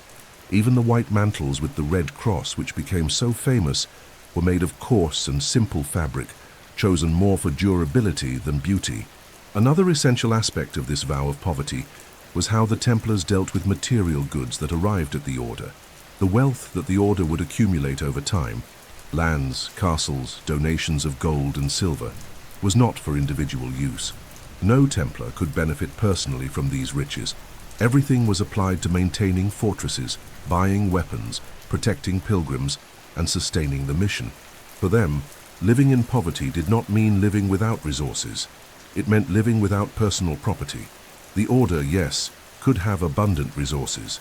The Knight, never. The rule also prescribed severe punishments for anyone who attempted to break this vow. The temptation to accumulate anything was seen as a departure from the spiritual purity that sustained the Order. Voluntary poverty was understood as a path for the knight's heart to remain free from pride, greed, and arrogance. This radically distinguished them from European nobles, whose lives were measured by lands, gold, and titles. This austere lifestyle became one of the reasons why the Templars were admired by many and feared by others. For pilgrims and the faithful, these knights represented men who gave up everything to serve God. For kings and nobles, it was a reminder that there was a powerful military force that could not be bought or bribed with riches. This stance made them trustworthy, but also generated resentment among those who saw Templar discipline as a humiliating contrast to their own excesses. Over time, the Templars' fame grew so much that many noble families donated lands, money, and properties to the Order, precisely because they trusted that these resources would be used fairly and collectively. Paradoxically, it was this personal vow of poverty that, in a few generations, transformed the Order of the Temple into one of the richest and most influential institutions of the Middle Ages, wealth that did not reflect the individual lives of its members, but guaranteed the expansion of the mission to protect pilgrims, build fortresses, and sustain military campaigns. The vow of poverty, therefore, was not merely a formality. It was the moral foundation that supported the growth of the Order, ensuring that each Templar knight, regardless of his origin, was seen as equal to his brother. No crown, no coat of arms, and no personal fortune had value behind the Templar walls. There, the only treasure recognized was faith and discipline. With the strengthening of the Order of the Temple, following its official approval at the Council of Troy, and the growth of its influence throughout Christendom, the presence of the Templars became considered essential in any major military campaign involving the Crusader states. This importance became even more evident during the Second Crusade, a movement initiated in the mid-12th century AD, which marked the first official and large-scale participation of the Templars as an organized military force. The immediate cause of the Second Crusade was the fall of the county of Edessa in 1144 AD, when the city was captured by Muslim forces commanded by Zengi, the Atabeg of Mosul. This conquest caused a deep shock in the West. Edessa was one of the pillars of the Crusader states, and its loss demonstrated that the territories conquered in the First Crusade were not secure. Quickly, Pope Eugene III called for a new crusade, which was preached with great fervor by Bernard of Clairvaux, the same Cistercian monk who had been one of the greatest defenders of the Templars. By this time, the Order of the Temple was no longer a small group. Its organization was mature, its fortresses scattered throughout the Holy Land, and its military discipline had become legendary. Therefore, when armies of kings and nobles began arriving in the East, they found not only allies, but experienced guides in the Templars. They knew the terrain, understood how the routes worked, where the water sources were, and how to deal with the arid climate and the enemy's ambush strategies. During the Second Crusade, the Templars had three fundamental roles. The first was protection and escort. They became responsible for leading entire columns of pilgrims, nobles, and newly arrived soldiers, preventing surprise attacks and ensuring supplies during the long journeys through the desert. For kings like Louis VII of France and Conrad III of the Holy Roman Empire, who led this crusade, the Templars were indispensable. They were the only ones capable of maintaining order and preventing the crossing from turning into a disaster. The second role was on the battlefield. In direct combat, the Templars were positioned on the front lines and often formed the vanguard of cavalry charges. Their discipline and refusal to retreat made them the ideal shock force. When Christian troops became disorganized amid the difficult terrain and ambushes, it was the Templars who held firm, clearing paths or protecting the Allies' retreat. The third role was strategic. More than mere warriors, the Templars also acted as military advisors, helping plan attacks and fortifications. Their experience in building castles and defending strategic points was used to reinforce crucial positions in the Crusader states. Despite these efforts, the Second Crusade did not achieve the expected result. The expedition ended in failure, especially after the disastrous campaign against Damascus in 1148 AD. However, this setback did not diminish the Templars' reputation. On the contrary, chronicles of the time emphasize that while many armies disintegrated under pressure, the Templars remained united and organized, fighting until the end. Their conduct during the Crusade further solidified the idea that they were the most reliable guardians of Christendom in the East. After the Crusade, the Order emerged strengthened in prestige. Their participation showed the Christian world that the Templars were indispensable for maintaining the conquests in the East, and that their function went far beyond protecting pilgrims. They were an elite military force, prepared to act under any circumstance. With the Second Crusade, the Templars took a definitive step in consolidating their fame. From then on, their presence would become mandatory in any major Christian military movement in the East, and their castles would multiply to protect the conquered territories. As the Christian presence in the Holy Land consolidated after the First Crusade, one challenge remained constant and extremely dangerous: ensuring that the pilgrimage routes and ports were protected. Victory in Jerusalem had not made the roads safer, and the threat of ambushes, bandit attacks, and Muslim offensives remained a daily reality. It was in this scenario that the Templars stood out decisively, becoming the backbone of the defensive routes and the main entry and exit points of the East. The roads between the Mediterranean ports and Jerusalem were like vital arteries for the Crusader states. They carried not only pilgrims but also supplies, military reinforcements, merchants, and strategic messages. Any interruption on these routes jeopardized the entire structure of the Christian kingdom. Thus, the Templars took on the mission of protecting every stretch of these roads. In fortresses and towers built along the paths, They maintained garrisons that patrolled day and night, always alert to ambushes. The presence of these posts created a security network that gradually made travel less risky, though never completely safe. A classic example of the Templars' work was the protection of the road between Jaffa and Jerusalem. This route, one of the main paths used by pilgrims, was especially dangerous. Before the Templars' involvement, attacks were frequent and deadly. With the constant vigilance of the warrior monks, escorts began accompanying caravans and groups of travelers, ensuring they reached the holy city safely. This silent and persistent service led the population to associate the name Templar with reliable protection. Besides the land routes, the Templars also understood the vital importance of Christian ports. Cities such as Acre, Jaffa, and Tripoli were entry points for crusaders and pilgrims coming from Europe.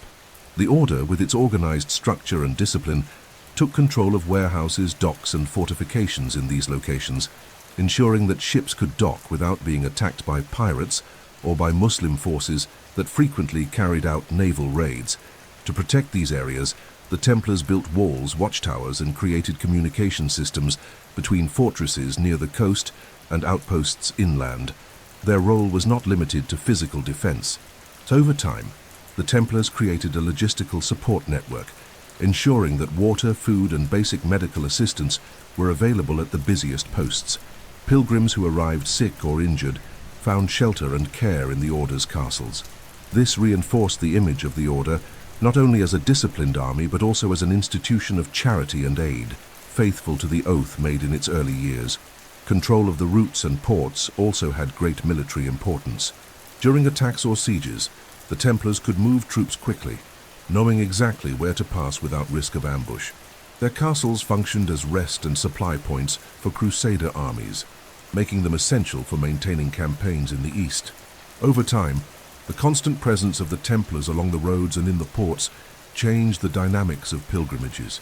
Although the journeys remained risky, the certainty of finding a knight in a white mantle and red cross at certain points gave hope and courage to all who ventured into those dangerous lands. This silent role, more than any grand battle, consolidated the trust that Christendom placed in them. The defense of the routes and ports, therefore, was one of the pillars of the Order.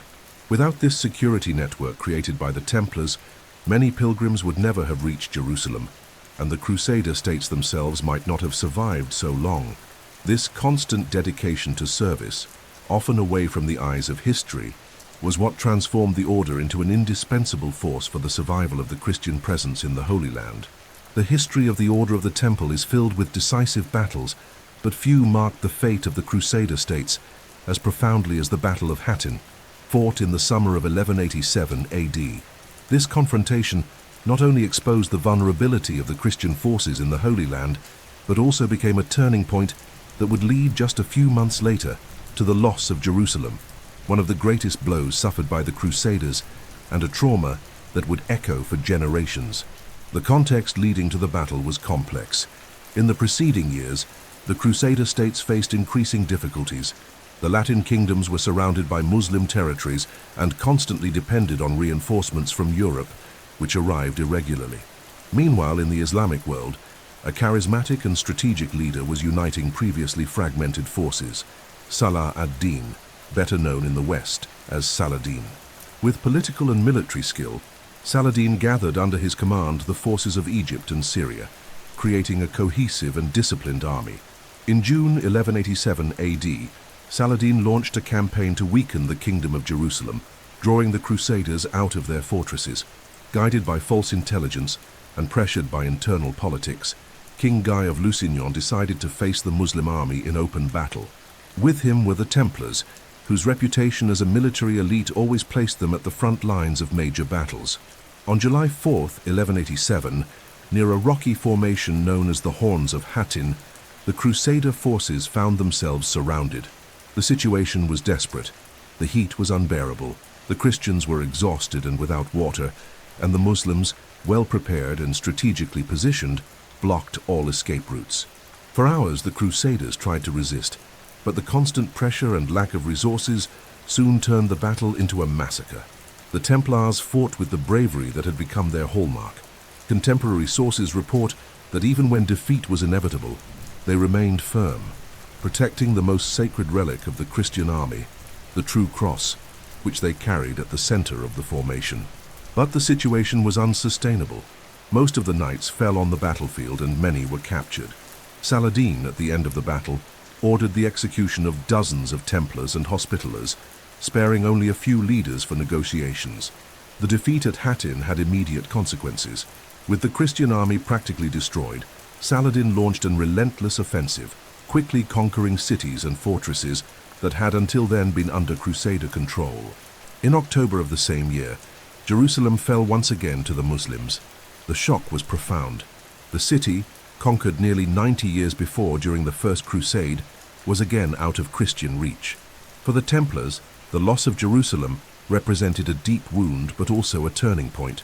They quickly reorganized, concentrating their efforts on defending strategic fortresses such as the city of Acre, which became the new capital of the Kingdom of Jerusalem.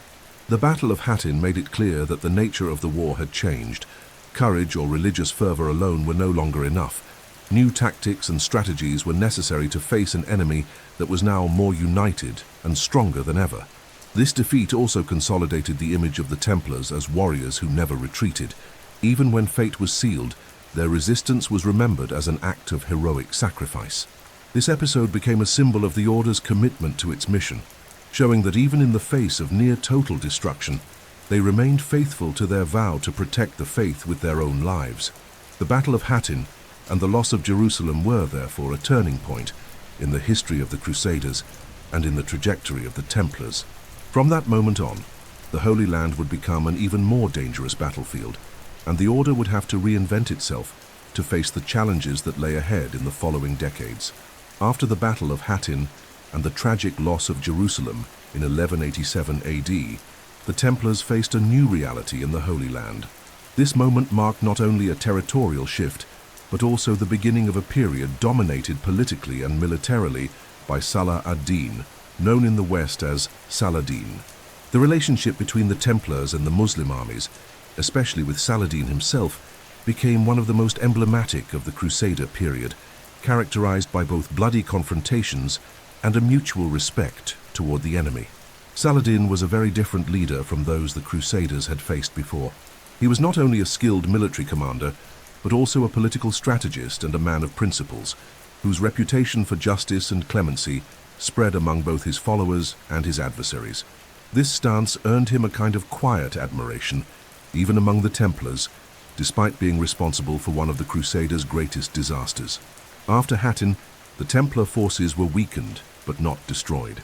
They quickly reorganized their lines around fortresses, such as Acre, Tripoli, and other strategic positions. It was in this context of resistance that direct and frequent encounters between the Templars and Saladin's forces began. In battle, the clashes were brutal. Both sides knew well the other's capabilities. The Templars were feared for their discipline and near-suicidal courage. When they engaged in combat, they did not retreat, preferring death over surrender. Saladin's armies, in turn, were fast, well-coordinated and numerous, using siege tactics, rapid attacks, and detailed knowledge of the terrain to wear down the Crusaders. Despite the inevitable hatred between enemies, some episodes demonstrate that even amid war there was a degree of mutual respect.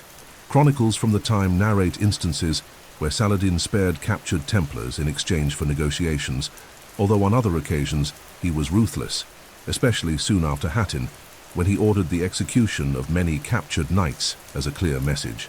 Still, Saladin recognized the military value of the Order, and over the following years sought to weaken it through intelligent tactics, never underestimating them. This relationship also gave rise to several episodes of indirect negotiations.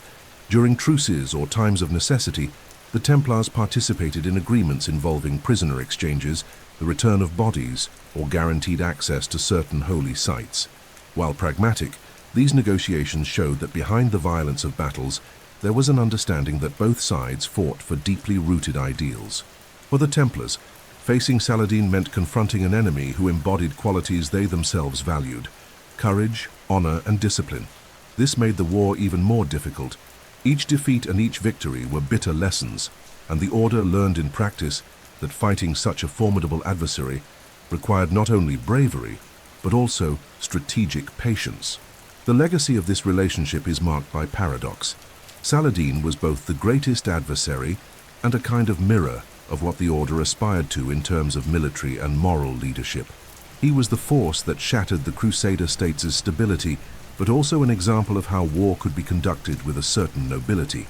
For the Templars, surviving and continuing to resist after Hattin was the only way to show that, even in the face of the greatest defeat, their mission was not over.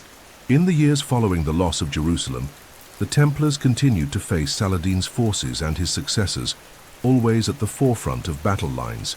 This forced coexistence in war would mark the entire trajectory of the order until the final days of the Crusader states, consolidating the image of the Templars as the last barrier between the Christian kingdoms and the Islamic advance in the East. After the disaster at Hattin and the loss of Jerusalem, it became clear to the Crusaders that survival in the Holy Land depended on a new kind of strategy.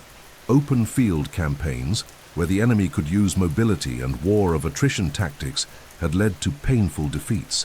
From then on, the priority became the construction and maintenance of nearly impregnable fortresses, capable of withstanding long sieges and serving as centers for supply and defense.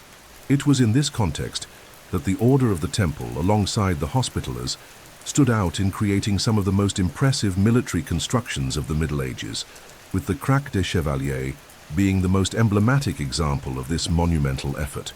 Located at a strategic point in Syria, the Crac des Chevaliers, although later mainly administered by the Hospitallers, symbolizes the fortress model that the Templars also developed and spread throughout the region.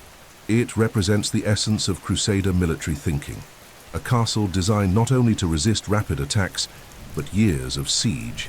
Built in several phases, Crac had double-thick walls, rounded towers that eliminated blind spots, deep moats, and a high position offering wide visibility of the surroundings. Inspired by this type of architecture, the Templars began to reinforce and build their own fortresses, applying all they had learned in decades of warfare in the East. Each castle was an essential piece of a defensive system that allowed the order to control routes and protect cities, even in hostile territory. These fortresses, true miracles of medieval engineering, served as places of rest, supply depots, stables for war horses, and command centers. Unlike European castles, which often had residential and political functions, the Templar and Hospitaller castles in the East were purely military structures. Comfort was minimal. Absolute priority was defense. Communal dormitories, underground storage rooms, and large armories were built to house garrisons that could withstand isolation for months. Internal cisterns guaranteed potable water even during prolonged sieges, while kitchens and bakeries produced food for hundreds of men. Among the fortresses associated with the Templars, Safed, Tortosa, Bagras, and the powerful fortress at the port of Acre stand out. Acre would become the order's main base after the fall of Jerusalem. Safed, for example, built on a hill, was considered almost impossible to conquer and served as an advanced bulwark protecting routes between the coast and the interior. Acre's fortress was not just military, it was also an administrative center where the order stored riches, supplies, and coordinated its operations throughout the East. These constructions changed the dynamics of warfare. Instead of relying solely on mobile armies, the Crusaders could shelter in fortresses that acted as true islands of resistance. When besieged, the Templars could endure prolonged attacks and often forced their enemies to give up due to the difficulty of conquering these structures. The castles also became symbols of Templar power. They were physical marks of their presence and their determination not to abandon the Holy Land. Even when entire cities fell, many of these fortresses held out, becoming the last Christian strongholds in a sea of hostile territory. The engineering and architecture of these fortresses spread across Europe, influencing defensive constructions in Portugal, Spain, and France. However, in the East, they represented more than military innovation. They were the Crusaders' very hope to keep the Christian presence alive amid the growing strength of Islamic armies. Thus, fortresses like the Crac des Chevaliers and many others became not only military centers, but symbols of resistance and the iron will of the Order of the Temple to fulfill its mission. Every stone raised in these constructions carried the oath made centuries before: never retreat, never yield, and protect at all costs the holy places and those who sought refuge in them. After the fall of Jerusalem in 1187 AD, a direct consequence of the defeat at Hattin, the Christian world plunged into profound shock. Losing the Holy City meant much more than losing territory. It was like seeing faith itself wounded. This event triggered a movement that would become known as the Third Crusade, one of the most remarkable in all medieval history, gathering legendary figures, ambitious strategies, and once again placing the Templars at the center of the action. Unlike previous crusades, the Third Crusade was led by the most powerful kings of the West, Richard I of England, the famous Richard the Lionheart, Philip II of France, and Frederick I Barbarossa, Emperor of the Holy Roman Empire. The goal was clear: to recover Jerusalem from the hands of Saladin. However, from the outset, the Order of the Templars played a crucial role, acting as guides, shock troops, and logistical support for these monarchs. With Frederick Barbarossa's death during the journey, part of the German army dispersed, leaving mainly the English and French forces. When Richard the Lionheart arrived in the east, he found a devastated scenario: destroyed cities, besieged fortresses, and a powerful, organized enemy. It was at this point that the Templars' experience proved vital. They knew the terrain, controlled supply routes, and had fortresses that served as essential support points for the crusade. The most notable episode of the Third Crusade was the siege and capture of Acre in 1191 AD. The port city had been taken by Saladin and had become a strategic bastion for the Islamic world. The Templars participated in the siege from the beginning, enduring months of hunger, disease, and constant attacks. When Richard arrived, he brought discipline and organization, but it was the Templars and Hospitallers who sustained the resistance until the arrival of larger forces. The fall of Acre after nearly 2 years represented an important victory for the Crusaders and restored to Christianity a vital coastal base. With Acre retaken, the crusade proceeded to other memorable battles, such as the Battle of Arsuf in 1191 AD, where Richard faced Saladin in open battle. Once again, the Templars were positioned at the front line, forming the vanguard of cavalry charges that, in a coordinated and devastating move, broke Muslim lines. The discipline and courage of the Templars were essential for the Christian victory that day, consolidating Richard's fame and strengthening the Order's reputation as an elite force. Despite these victories, the reconquest of Jerusalem did not happen. Saladin maintained control of the city, while Richard and his forces became exhausted and politically pressured to return to Europe. What was achieved was a treaty in 1192 AD, known as the Treaty of Ramla, which guaranteed safe access for Christian pilgrims to the Holy City, even under Muslim rule. Although Jerusalem remained out of the Crusaders' reach, this agreement brought a temporary truce and established a certain balance of power. Throughout the Third Crusade, collaboration between Richard the Lionheart and the Templars was intense.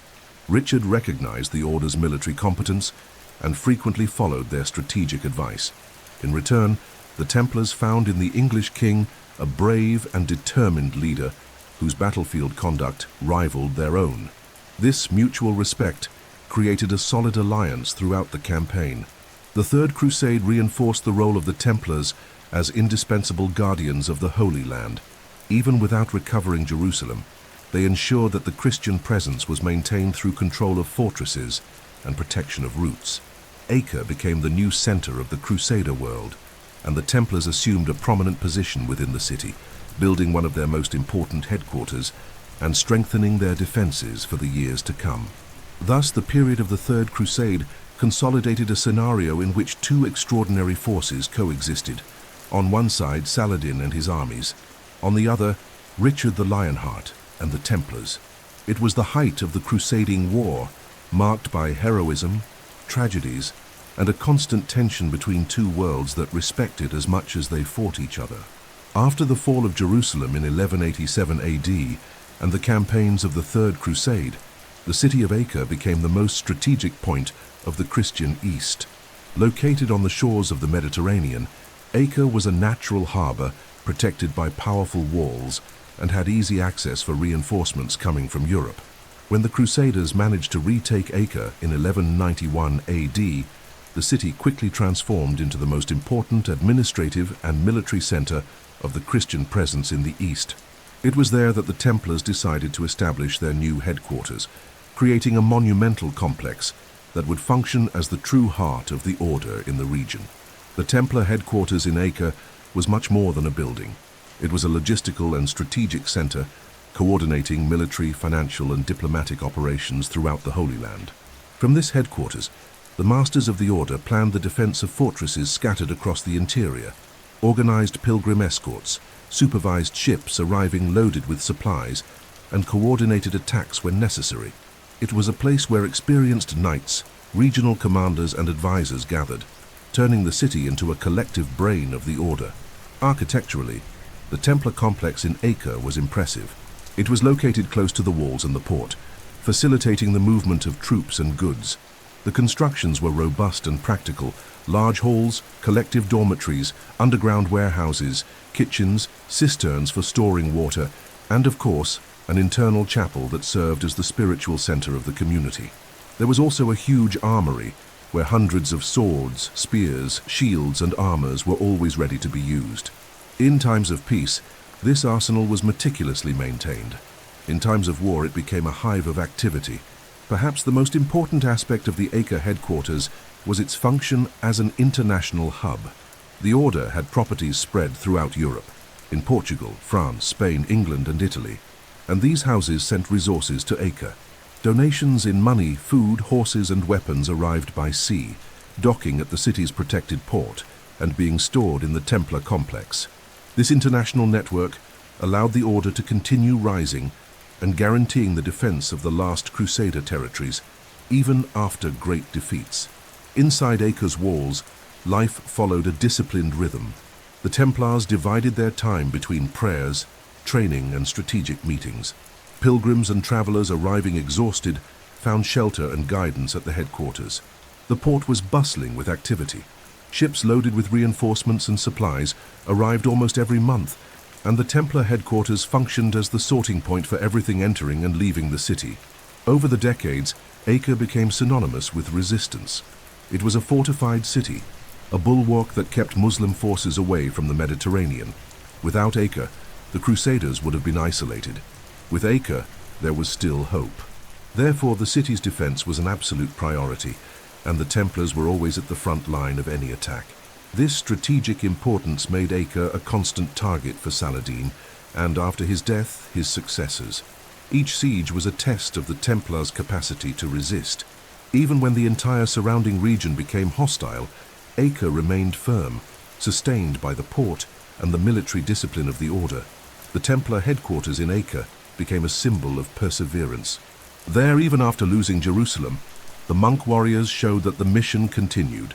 It was a living reminder that as long as there was a safe harbor, the Order of the Temple would remain the guardian of the last flames of the crusading dream. This center remained active for more than a century, until the final fall of the city in 1291 AD, when the last Christian bastion in the east finally succumbed. While consolidating their presence in the east through fortresses and the headquarters in Acre, the Templars also became a force of enormous influence in the west. The growth of the Order was not limited to battles and patrols on the roads of the Holy Land.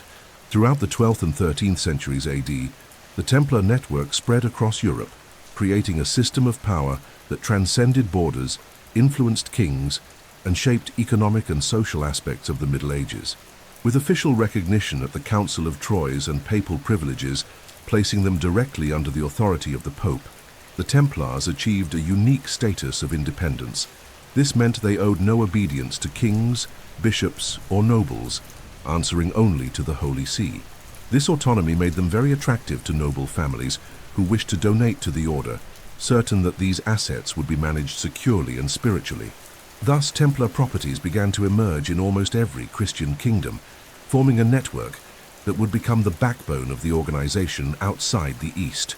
This network of properties, known as commanderies, was not merely a religious symbol. They functioned as farms, workshops, depots, and training centers.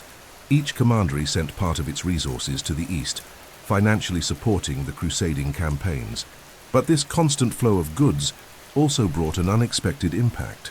The Templars began developing an administrative and financial system so efficient that they ended up creating the embryo of the modern banking system.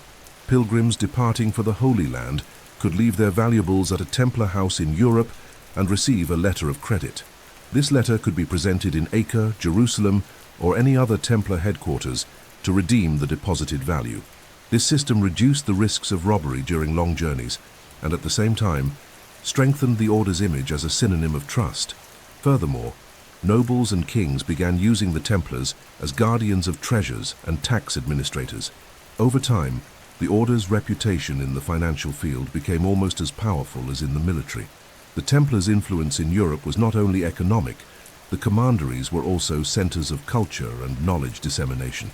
Architectural techniques learned in the East, advanced notions of military engineering, irrigation strategies, and even elements of astronomy and mathematics began circulating in Europe thanks to contacts established by the Templars. This constant exchange helped enrich the cultural life of the medieval West. Politically, the Templars became valuable allies and, at the same time, feared figures. Kings and feudal lords sought their help to finance campaigns or protect borders.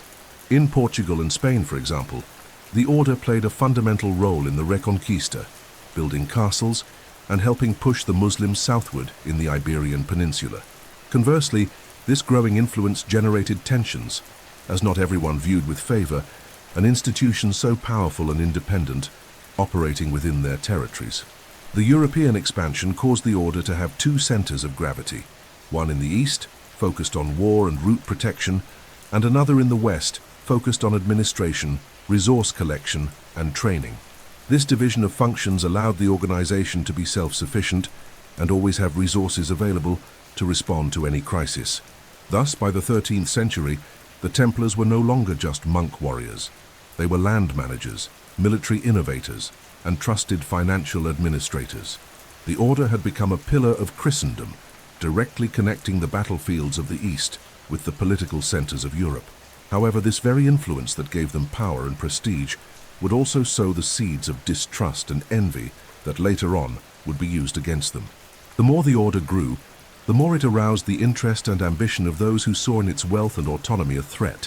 While fighting in the East and maintaining their fortresses in the heart of the Holy Land, the Templars also became key figures in another theater of war unfolding on the other side of the Mediterranean, the Iberian Reconquista.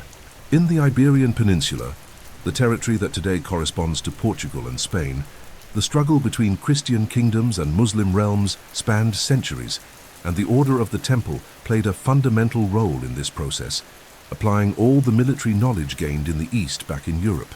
Shortly after their foundation, the Order began receiving land donations in the Iberian Peninsula. These donations were not only acts of faith, but also strategic alliances. Iberian kings and nobles quickly realized that by bringing the Templars into their territories, they were gaining experienced soldiers capable of building state-of-the-art castles and organizing efficient defenses. Thus, the Templars operated both in the military field and in the administration of these lands, transforming vulnerable regions into true fortified bastions. In Portugal, the Templar presence consolidated especially in the 12th century AD.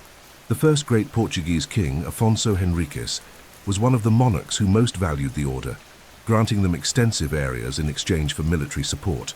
The most famous example of this relationship is the city of Tomar, where the Templars built one of Europe's most important fortresses, the Castle of Tomar. This fortress, which later housed the Templar headquarters in the country, was erected using techniques learned in the East and became a center for planning the Portuguese Reconquista. From there, the Templars helped consolidate border defenses against Muslim attacks coming from the south.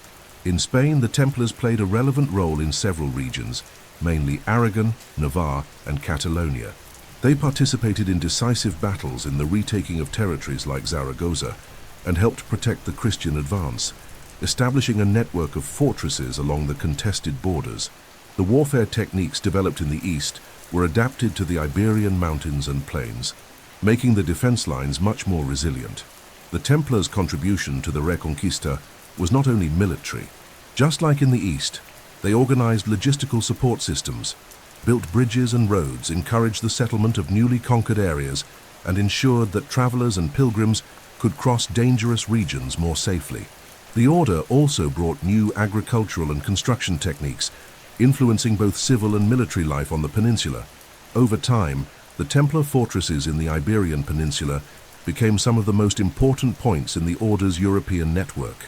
Castles such as those in Tomar, Almirol, Ponferrada, and Miravet were true feats of military engineering. Each functioned as an autonomous center, capable of withstanding long sieges, serving as refuges for local populations and housing complete arsenals. However, the Templars' involvement in the Reconquista was not limited to defense alone.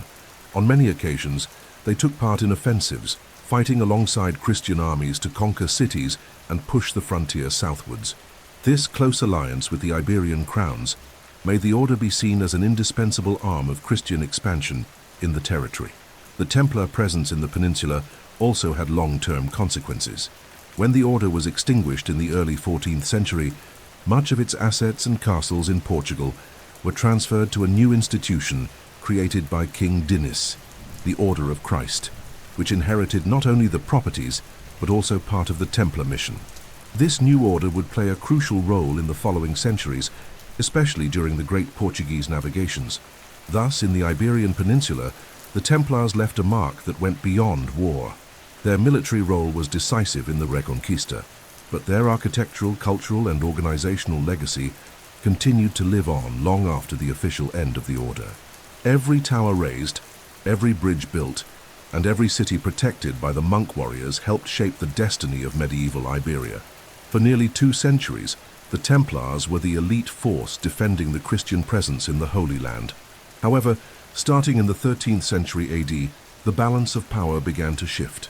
The Muslim advance, combined with internal divisions among the Crusaders themselves and the fatigue of European crowns in funding costly expeditions, created a scenario that gradually sealed the fate of the Crusader states in the East, and with it, weakened the original role of the Order of the Temple. After the Third Crusade, led by Richard the Lionheart, the Crusaders managed to recapture Acre and some strategic points, but Jerusalem remained in Muslim hands. The port of Acre became the new capital of the Kingdom of Jerusalem and the heart of the Christian presence in the East. For nearly a century, fortresses like Acre, Tripoli, Tortosa, and Safed served as bastions holding back the Islamic advance. However, the situation was far from stable. While the Templars and Hospitallers reinforced their defenses, Muslim armies reorganized and slowly reclaimed territories. At the beginning of the 13th century, the Crusades began facing serious problems. The Fourth Crusade diverted its focus to Constantinople, sacking the Byzantine Empire's capital in 1204 AD, an act that further weakened the cohesion of Christendom. This event left the Crusader states in the East even more isolated, without adequate reinforcements. In the following years, new campaigns failed or had limited results, unable to reverse the gradual loss of cities. The hardest blow came in 1291 AD, when the Mamluk Muslim armies launched a massive attack on Acre, the last major Christian stronghold in the Holy Land. The siege was long and brutal. Templars and Hospitallers fought desperately to defend the walls, but the city fell after brutal hand-to-hand combat in the streets. The fall of Acre marked the definitive end of the Kingdom of Jerusalem and the Crusader states in the East.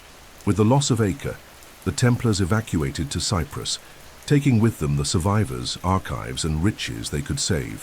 From that moment on, the Order's original mission, protecting pilgrims and maintaining an armed presence in the Holy Land, practically ceased to exist. They became a displaced force with military and financial power, but without a clear function justifying their presence in the East. The evacuation to Cyprus did not mean the immediate end of the Order, but marked the beginning of a period of uncertainty. As they tried to reorganize on the island, the Templars became increasingly involved in political disputes in Europe and the Mediterranean itself. With the disappearance of the Crusader states, the Order's raison d'etre began to be questioned. This loss of purpose was a turning point. For centuries, the Templars had been respected because their mission was clear: to protect the holy sites.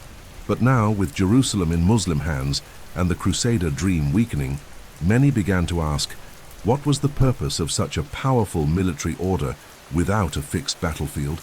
At the same time, in Europe, the prestige and wealth accumulated by the Templars began to arouse envy and distrust. Indebted kings saw in the Order an institution too powerful, too independent, and above all too rich.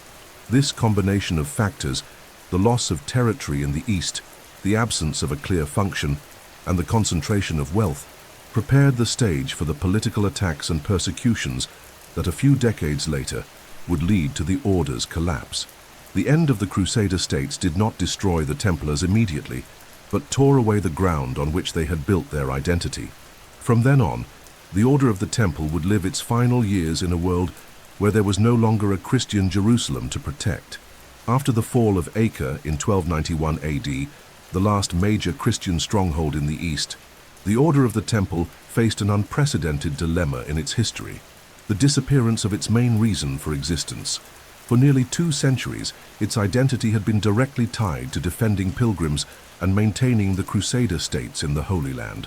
With Jerusalem lost and all fortresses on the Asian continent conquered by the Muslims, the Templars were forced to abandon their positions and reorganize. This reorganization began on the island of Cyprus, which became the new operational base of the Order. Cyprus had been conquered by the Crusaders at the end of the 12th century AD and remained under Christian control. Being well located in the eastern Mediterranean, the island served as an intermediary point between Europe and the regions closest to the Holy Land. For the Templars, it was a strategic place, close enough to the old roots of the East, but safe from immediate attacks by Muslim armies. From there, the survivors of the fall of Acre took archives, relics, valuable goods, and above all, what remained of the Templar military structure. However, this move to Cyprus brought new challenges. The Order no longer had cities to protect nor fortresses on the Asian continent. What remained was to maintain internal cohesion and seek a new function. During this period, the Templars focused their efforts on 3 main fronts. The first was maritime defense and control of trade routes. Without territories on the mainland in the east, the Templars reinforced their naval presence. In Cyprus, they began using their fleet to patrol the eastern Mediterranean, combat pirates, and protect vessels carrying pilgrims and goods. This work helped maintain a somewhat safe flow between Europe and the Levant. The second function became administrative and logistical.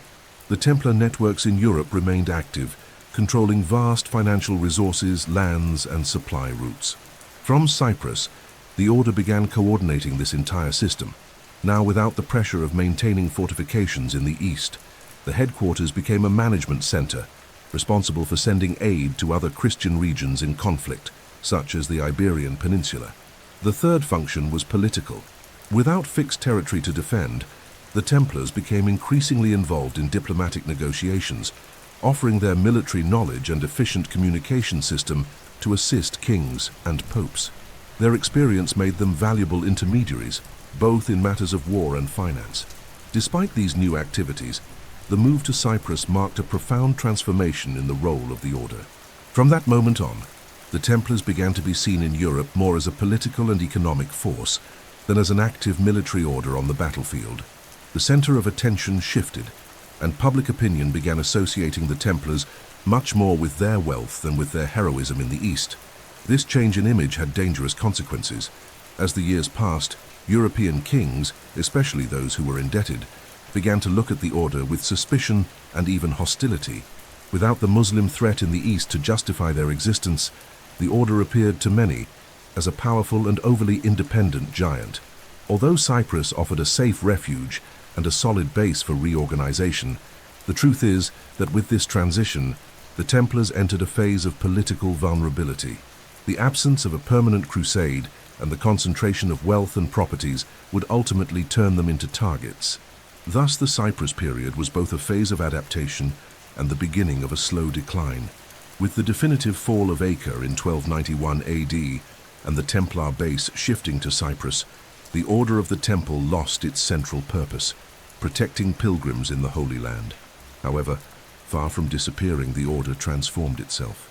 Without battlefields in the East, the Templars turned their efforts towards something they had been developing for decades, managing their vast properties in Europe and the system of transporting and safeguarding wealth.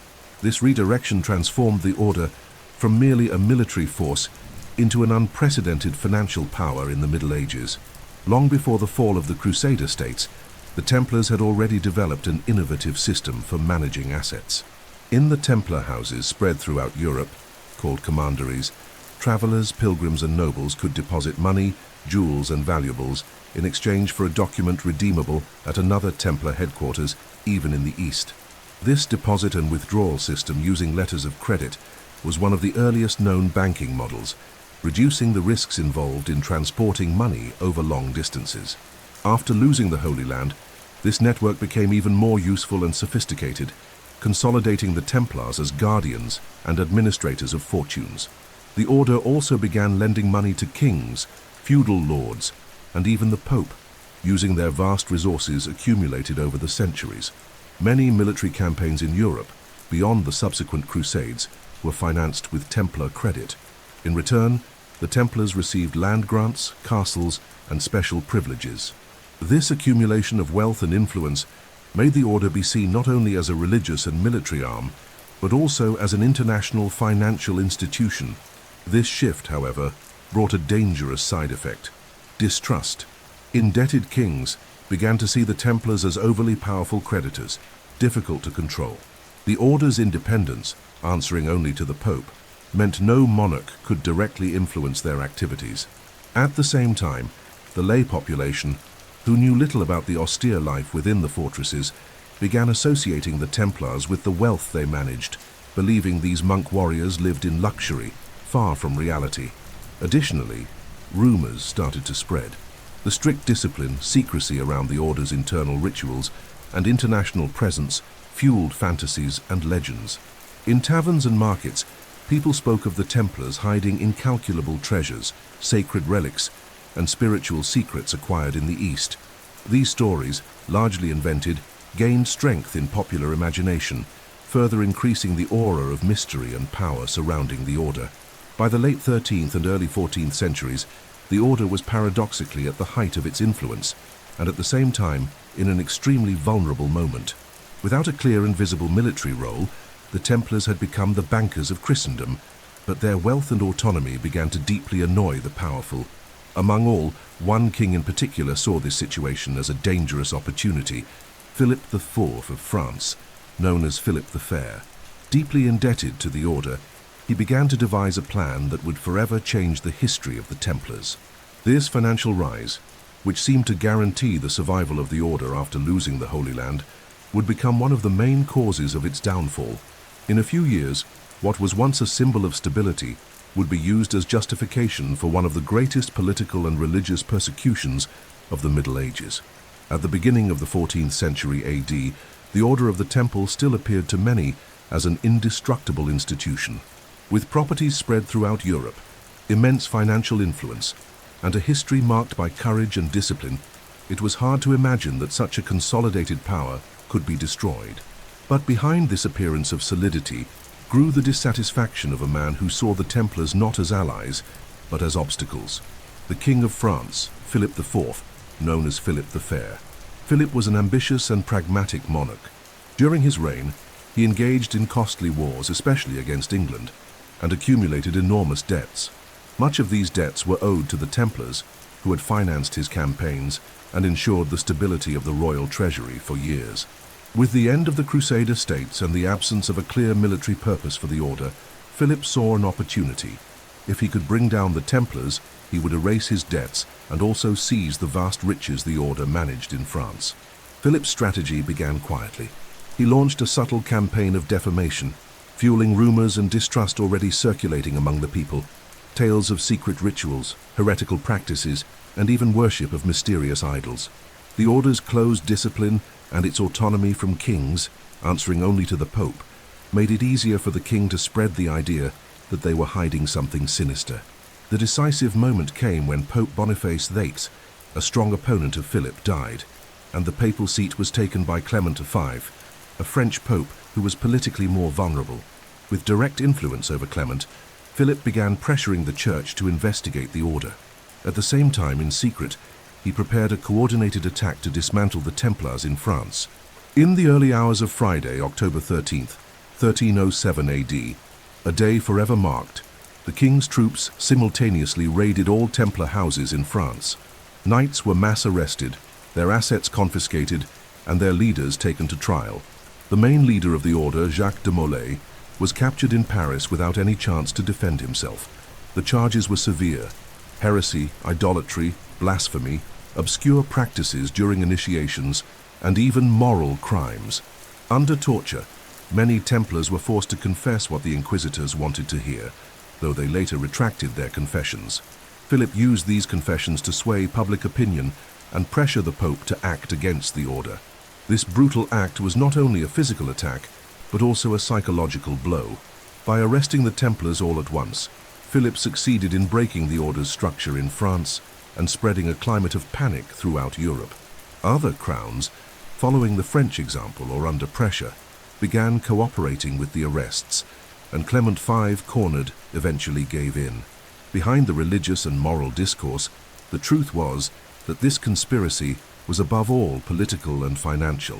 Philip needed to eliminate his creditors and at the same time seize the immense Templar patrimony. The order, which had been one of Christendom's pillars for almost 200 years, was now cornered and without its castles in the east to resist. This episode marked the beginning of a long and relentless process that would lead, a few years later, to the official dissolution of the Order of the Temple. However, the way the Templars faced the following years, and especially how Jacques de Molay faced his fate, would leave an eternal mark in the memory of medieval history. After the swift offensive on October 13th, 1307 AD, when the Templars were simultaneously arrested throughout France by order of King Philip the Fair, one of the darkest and most shameful chapters of the Middle Ages began, a cycle of manipulated trials, confessions obtained under torture, and defamation campaigns that would lead to the destruction of the order. From that day forward, the most disciplined military force of Christendom found itself shackled and accused of crimes it could never prove false. The first interrogations took place in Paris, where the Templars were kept in deplorable conditions. Deprived of food, water, and rest, they were subjected to brutal torture methods, rack stretching, burns, pressure with iron instruments, suffocation, and even weeks of isolation in darkness. The goal was not to discover the truth, but to force the knights to say exactly what the inquisitors wanted to hear. And under extreme pain, many ended up confessing crimes they had never committed. The accusations ranged from denying Christ and spitting on the cross during secret ceremonies to worshipping mysterious idols, such as the legendary Baphomet, and performing obscene acts in initiation rituals. Such accusations, which sounded absurd, were built on old rumors and the fertile imagination of the order's enemies. Confessions obtained under torture fueled the king's propaganda, who used every statement as proof that the order was corrupt. Many Templars, after recovering from their torments, tried to retract their confessions, publicly stating they had been forced to lie. But Philip's political machine was stronger. Each new accusation served as a pretext to expand arrests to other kingdoms, and soon Templars were captured in Aragon, Castile, England, Italy, and even Cyprus. Although some kings hesitated to follow the French example, pressure from Pope Clement V, who had become Philip's political pawn, made the persecution gain international dimension. In 1308 AD, an ecclesiastical tribunal was formed to judge the order. The constant presence of French officials ensured that the trials were manipulated from start to finish. During these years, several Templars died in dungeons from hunger, torture, or disease. Others, humiliated and exhausted, accepted confession, hoping for clemency. A few, however, resisted, refusing to betray their oath of loyalty to the order, even under the worst threats. Jacques de Molay himself, the last Grand Master of the Templars, spent years imprisoned. Initially weakened by prison conditions, he admitted under coercion that some errors might have occurred in the order.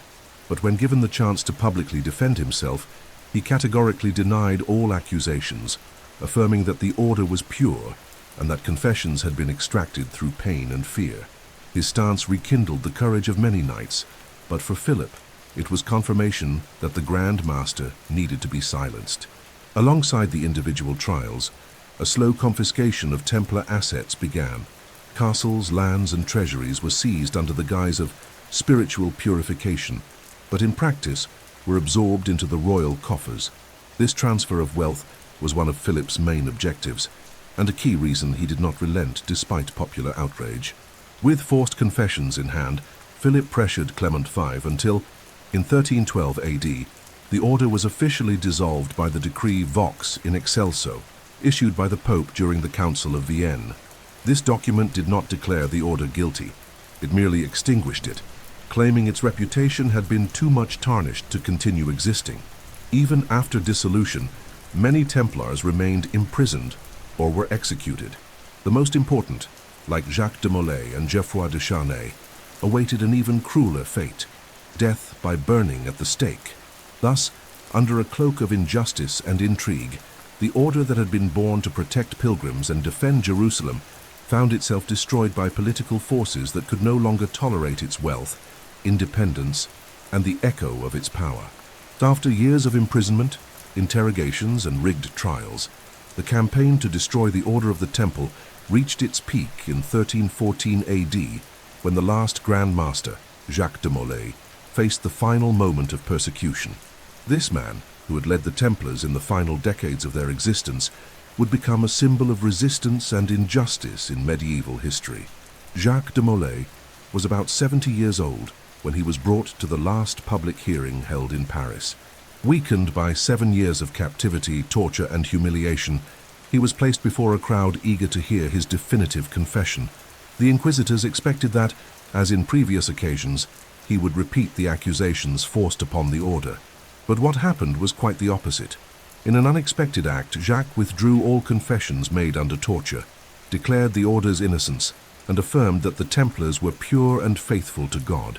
This act of courage struck the tribunal, and above all King Philip the Fair like lightning. Molay's decision enraged the monarch, who ordered that he be executed immediately, without further trial. That very afternoon, Molay and the knight Geoffroy de Charnay were taken to a small island on the Seine River, in front of Notre Dame, where a pyre awaited them. Contemporary witnesses report that Molay remained serene as the flames were lit. It was at this moment that one of the most famous legends of the Middle Ages was born. Before being consumed by the fire, he raised his voice and is said to have pronounced a curse against King Philip and Pope Clement V, declaring that within a year, both would have to answer before God for the crime committed against the order. This scene, etched into collective memory, transformed his death into an act of defiance and spiritual vengeance. Incredibly, a few months later, the curse seemed to come true. In April 1314, Clement V died. In November of the same year, Philip the Fair suffered a stroke and also died. These sudden events fueled popular belief that the Templars had been unjustly destroyed and that divine justice had avenged them. The execution of Jacques de Molay marked the official end of the Order of the Temple. After his death, the last Templar properties were handed over to the Hospitallers or absorbed by the crowns, and the surviving members of the order were scattered. Some joined other military orders, others disappeared into obscurity. However, the physical death of the order did not mean the end of its legacy. Molay's sacrifice transformed the history of the Templars into a myth. From that moment on, the knights inhabited the border between reality and legend. The courage of the last Grand Master, refusing to betray his oath even in the face of fire, became a symbol of loyalty and fidelity to the original mission. The echo of the pyre on the banks of the Seine has never faded. To this day, Jacques de Molay's last words are cited as an example of how faith and honor can challenge even the most absolute powers. His death closed the visible history of the order, but at the same time gave rise to a myth that would survive for centuries. With the execution of Jacques de Molay in 1314 AD, and the official dissolution of the Order of the Temple by the papal decree Vox in Excelso, the vast assets and properties of the Templars, scattered throughout Europe, became objects of dispute. For nearly 2 centuries, the Templars had accumulated lands, fortresses, farms, workshops, and treasures, all managed in a centralized and efficient manner. With the end of the order, these possessions did not vanish. They simply changed hands, becoming sources of power and wealth for others. Pope Clement V decreed that all Templar assets should be transferred to the Hospitallers, another military religious order, which, unlike the Templars, still had a clear function, caring for the sick and maintaining defenses against Muslims in the Mediterranean. In theory, this decision meant that the properties of the Order of the Temple would continue to be used for religious and military purposes. In practice, however, reality was quite different. In many kingdoms, especially France, Philip the Fair retained the assets for himself, using them to settle parts of the royal debt and reward allies. This act was one of the main motivations for the persecution of the Templars. The enormous patrimony of the order was seen as a treasure the king could seize to sustain his power. In other places, such as England, there was also resistance to the transfer. and some of the properties temporarily came under royal control before being handed over to the Hospitallers. In the Iberian Peninsula, the situation took a different course. In Portugal, King Denis managed to convince the Pope to create a new institution that would inherit the Templar properties, but without carrying the name and stigma of the Order of Christ. Officially founded in 1315 AD, this new order absorbed not only the lands, fortresses and castles of the Templars, but also many of the surviving knights. From then on, the Order of Christ would become one of the most influential in the Portuguese kingdom, playing a central role in border defense and, centuries later, financing and supporting the great Portuguese navigations. In Spain, a similar phenomenon occurred with the creation of the Order of Montesa in Aragon, which received part of the Templar lands and welcomed some of its former members. Thus, the experience, discipline and traditions of the Templars did not completely disappear, but were integrated into new institutions adapted to the political and military reality of the Iberian Peninsula. With this redistribution of assets, the Hospitallers became much richer and more powerful, inheriting strategic fortresses that had been symbols of Templar presence. In Cyprus, Rhodes and later Malta, the Hospitaller Order assumed the role of the main military force of Christendom in the Mediterranean, a position formerly shared with the Templars. However, the disappearance of the Order of the Temple left a difficult void to fill. The strict discipline, political independence and international organization that had characterized the Templars were never fully replicated. Even the Hospitallers, who inherited their assets, followed a different path and had different focuses. Over the years, the castles and properties that once bore the Red Cross of the Templars were adapted and began to display new symbols. But the stories of those monk warriors remained alive, and many of these constructions became places of legend, surrounded by mystery and tales of hidden treasures. Thus, the formal end of the Order of the Temple did not erase its legacy. In fact, by being absorbed into other orders and institutions, the Templars influenced history for centuries, especially in the Iberian Peninsula. The properties once erected with the oath to protect pilgrims continued to be used for military and strategic purposes, but the memory of the order and what it represented lived on in stories, in the stones of castles, and in popular imagination. Even after the official destruction of the Order of the Temple, decreed in the year 1312 after Christ, and concluded with the execution of Jacques de Molay in the year 1314, the Templars never vanished from the collective imagination. Unlike other military institutions of the Middle Ages that faded away over time, the Templars became a legend. Their history, marked by courage, discipline, wealth, and a tragic end, fueled the creation of myths, theories, and traditions that survive to this day, crossing centuries as one of the most fascinating subjects in Western history. The legacy of the Templars can be divided into three great dimensions: their military and political impact, their economic transformations, and their symbolic weight in culture. In the military aspect, the Order introduced a new concept of organized warfare.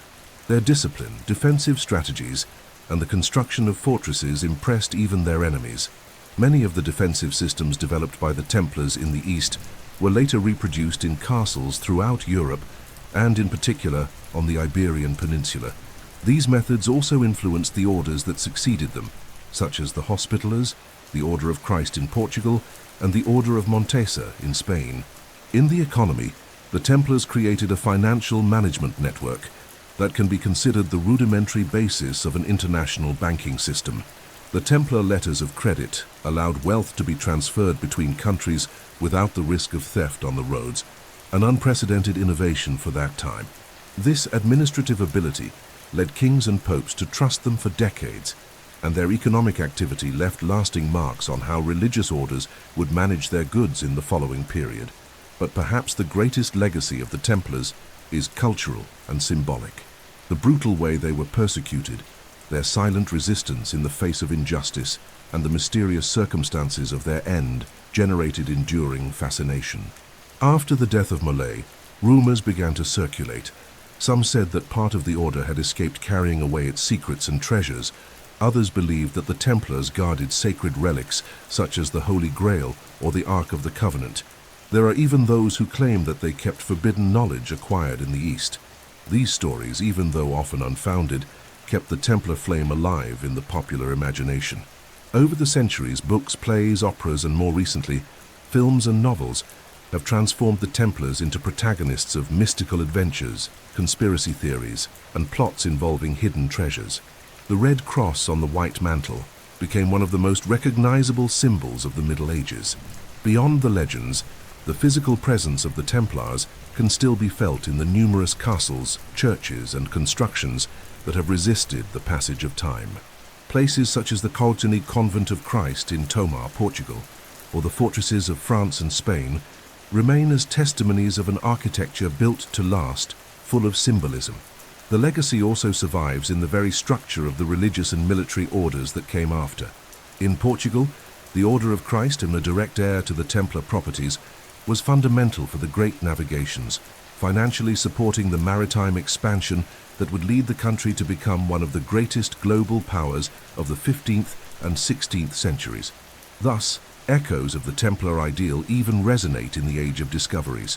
In the end, the Templar myth feeds on two main elements: mystery and injustice. Mystery because many questions about the order remain without definitive answers. Injustice because their downfall was more a political and economic act than a religious one, destroying an organization that had dedicated 2 centuries to the defense of Christendom. Centuries after the last Crusade and the fall of their castles, the Templars remain alive in the imagination as symbols of devotion, courage, and secrecy. A reminder that even when stones crumble and institutions disappear, the stories of those who lived intensely endure through time. If the destruction of the Order of the Temple was a documented historical fact, what followed over the centuries belongs to the realm of legends, popular imagination, and the fascination that these warrior monks have always exerted. With the sudden disappearance of the institution in the year 1312 after Christ, a mystery began to hover over Europe. Where did the Templar riches go? And beyond that, what did the Templars know? What did they guard, and what did they hide before their downfall? From these questions was born one of the most enduring sets of myths in Western history. One of the greatest and most persistent legends is that of the Templar treasure. The order was known for its exemplary administration and for its involvement in financial operations throughout Europe.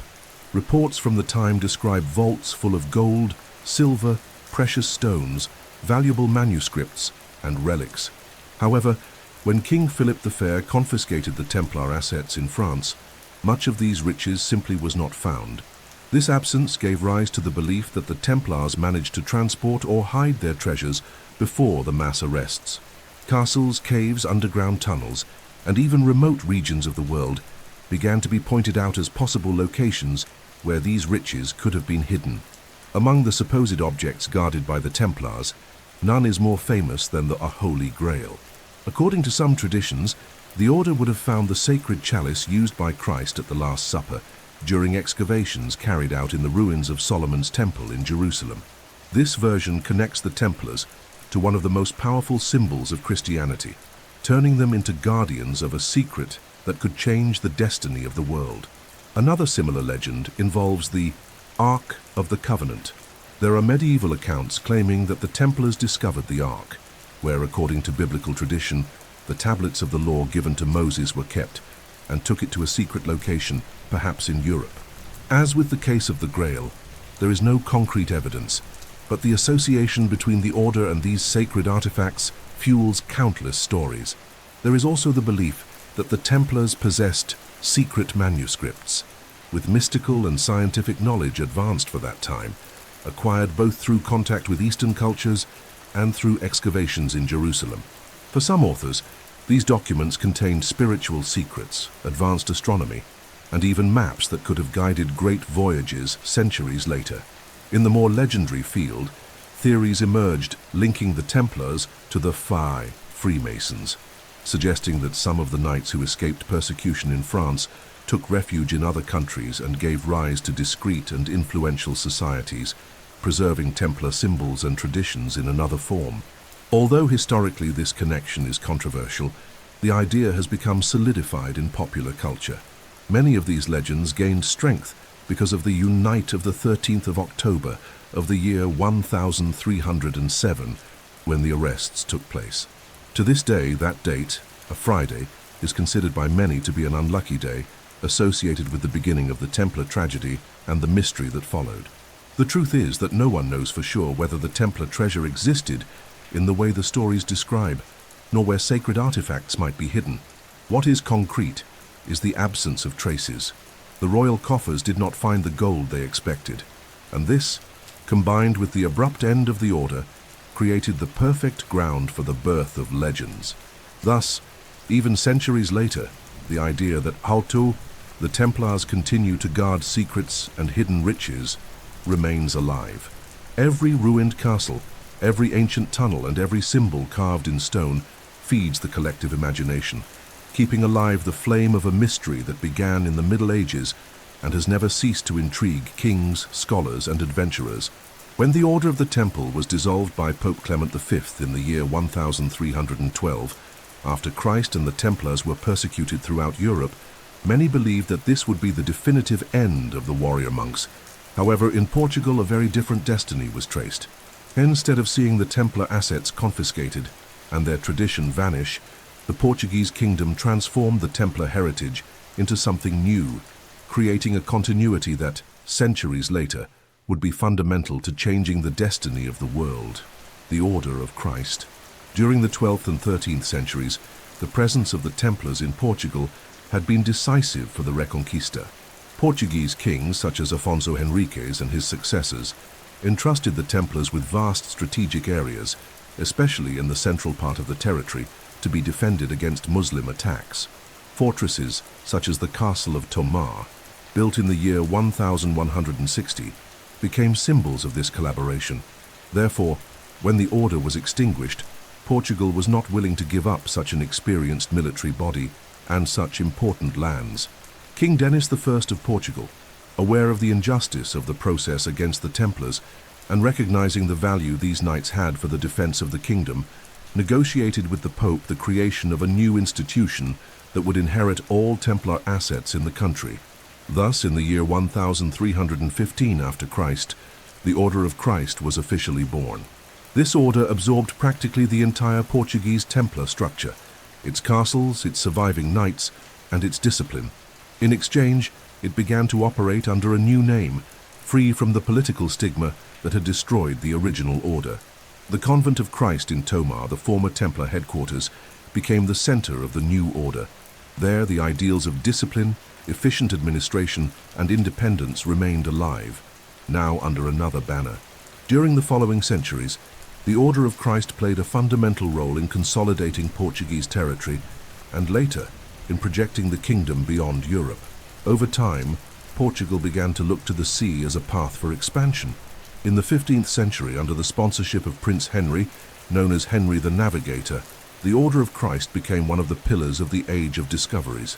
Much of the resources used to finance maritime expeditions, which would result in the discovery of new routes to Africa, India, and Brazil, came directly from the coffers of this order. The famous Cross of the Order of Christ, an adaptation of the Templar cross, began to adorn the sails of the Portuguese caravels that crossed oceans in search of new lands. Thus, Templar influence crossed centuries and borders. Even after the end of the Order of the Temple, its spirit of discipline, courage, and innovation survived within the Order of Christ.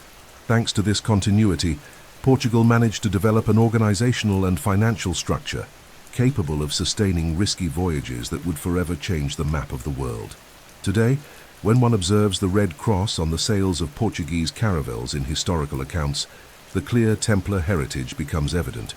The Order of Christ was, in essence, a new life for the Order of the Temple, and its contributions were so profound that it can be said that the Portuguese maritime expansion was one of the final and unexpected chapters of the Templar legacy. In this way, the Templars did not disappear in Portugal. They transformed. The ideal that once guided knights in the sands of the Holy Land continued to guide navigators who, centuries later, would cross unknown oceans. Few medieval institutions have left such a deep mark on the collective imagination as the Order of the Templars. Even centuries after their official extinction, they continue to be recurring characters in novels, films, series, and countless modern theories that blend historical facts, symbolism, and speculation. This cultural presence shows how the Templar myth has gone beyond the boundaries of documented history and has become part of the heritage of human imagination. In literature, the Templars have been transformed into protagonists or silent guardians of forbidden secrets. From the historical accounts written shortly after the fall of the Order to contemporary novels, authors have found in these warrior monks an inexhaustible source of inspiration. Walter Scott, in his famous 19th century novel Ivanhoe, portrayed Templars as disciplined and proud warriors, already showing a fascination with the contrast between faith and power. In the 20th and 21st centuries, works such as Foucault's Pendulum by Umberto Eco and The Da Vinci Code by Dan Brown gave new life to the myth, associating the Order with hidden secrets, the Holy Grail, and millenary conspiracies. In cinema and television, the Templars are often portrayed as guardians of mysteries and symbols of extreme loyalty. Films such as The Name of the Rose, series such as Nightfall, and games such as Assassin's Creed explore the duality between religious devotion and ambition, presenting a world where these knights appear sometimes as heroes, sometimes as antagonists. The image of the knight in a white mantle with a red cross has become one of the most recognizable visual icons of the entire Middle Ages.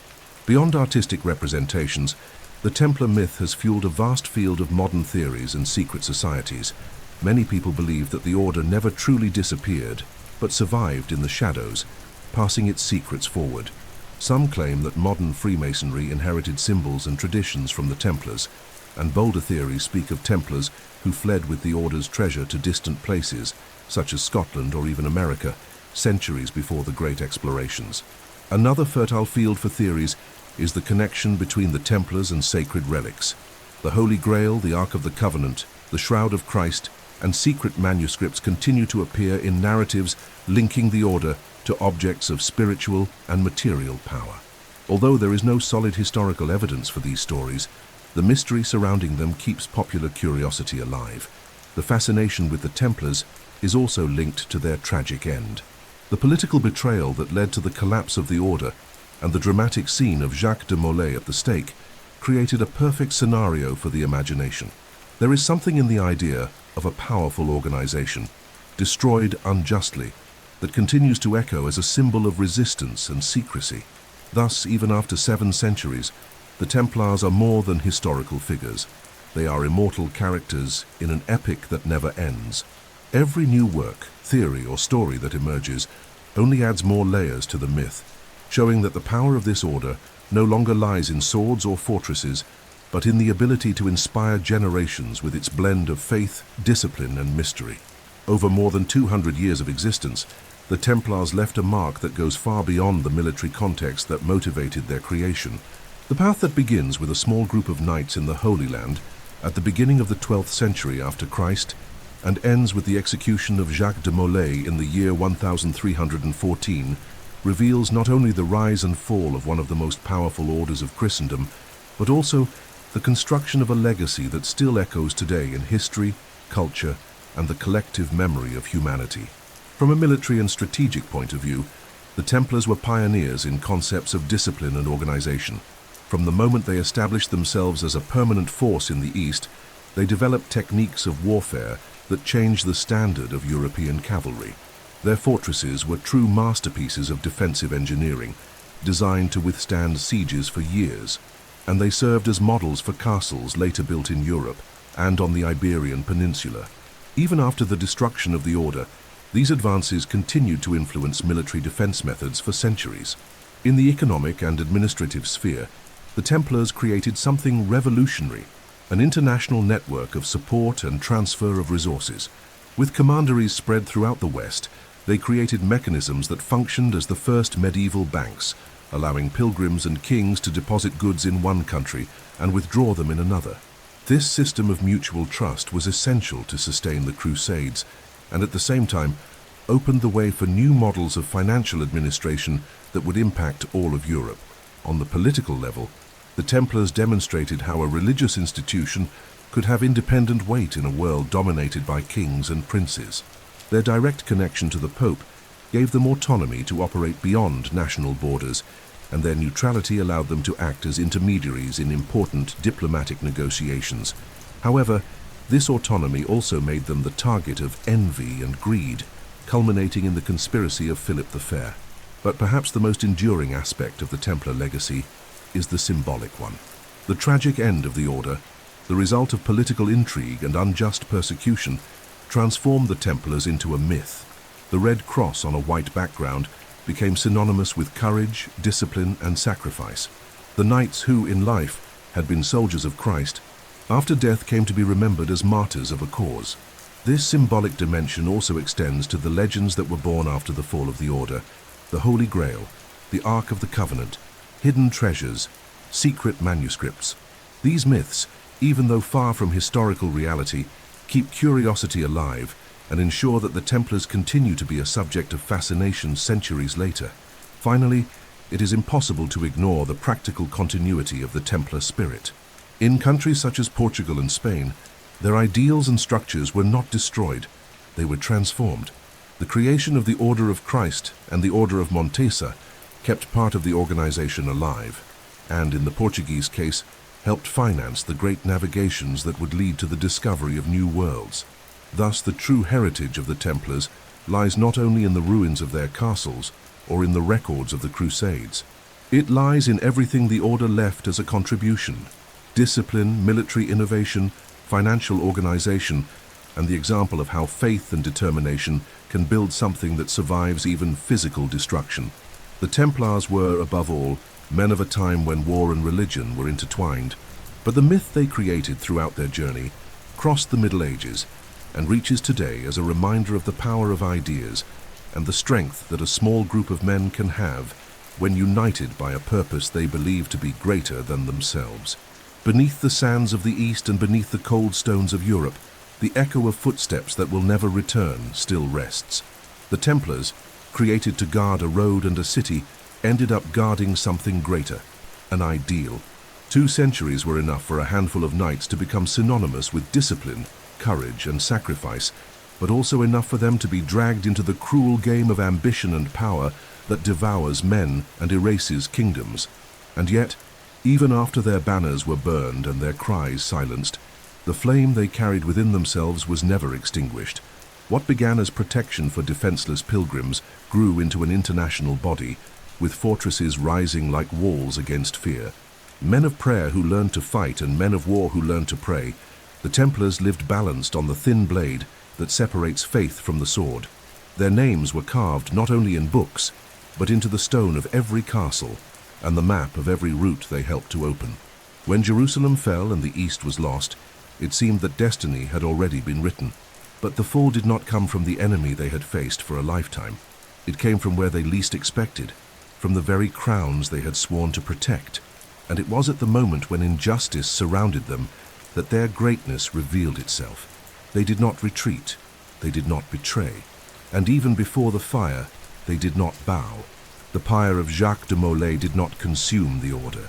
It merely transformed history into myth. From that moment on, the Templars ceased to be just soldiers of Christendom and became symbols of that which can never be destroyed: loyalty, brotherhood, and courage in the face of betrayal. In the centuries that followed, their crosses disappeared from the walls, but continued to sail on Portuguese sails, continued to hide within stories, continued to inspire dreams. In every legend about hidden treasures, in every tale of secrets kept under oath, there is a part of them. And perhaps that is why their presence has never faded, even as the last stones of their fortresses fell. Because the true legacy of the Templars is not the gold that was never found, nor the mysteries that were never proven. It is the certainty that a purpose can cross centuries and still speak louder than the power of kings. And as long as there is someone, anywhere in the world, willing to remember those men who wore white and the red cross, the Templars will never have disappeared. They continue silent, like an invisible order that obeys only one master: history.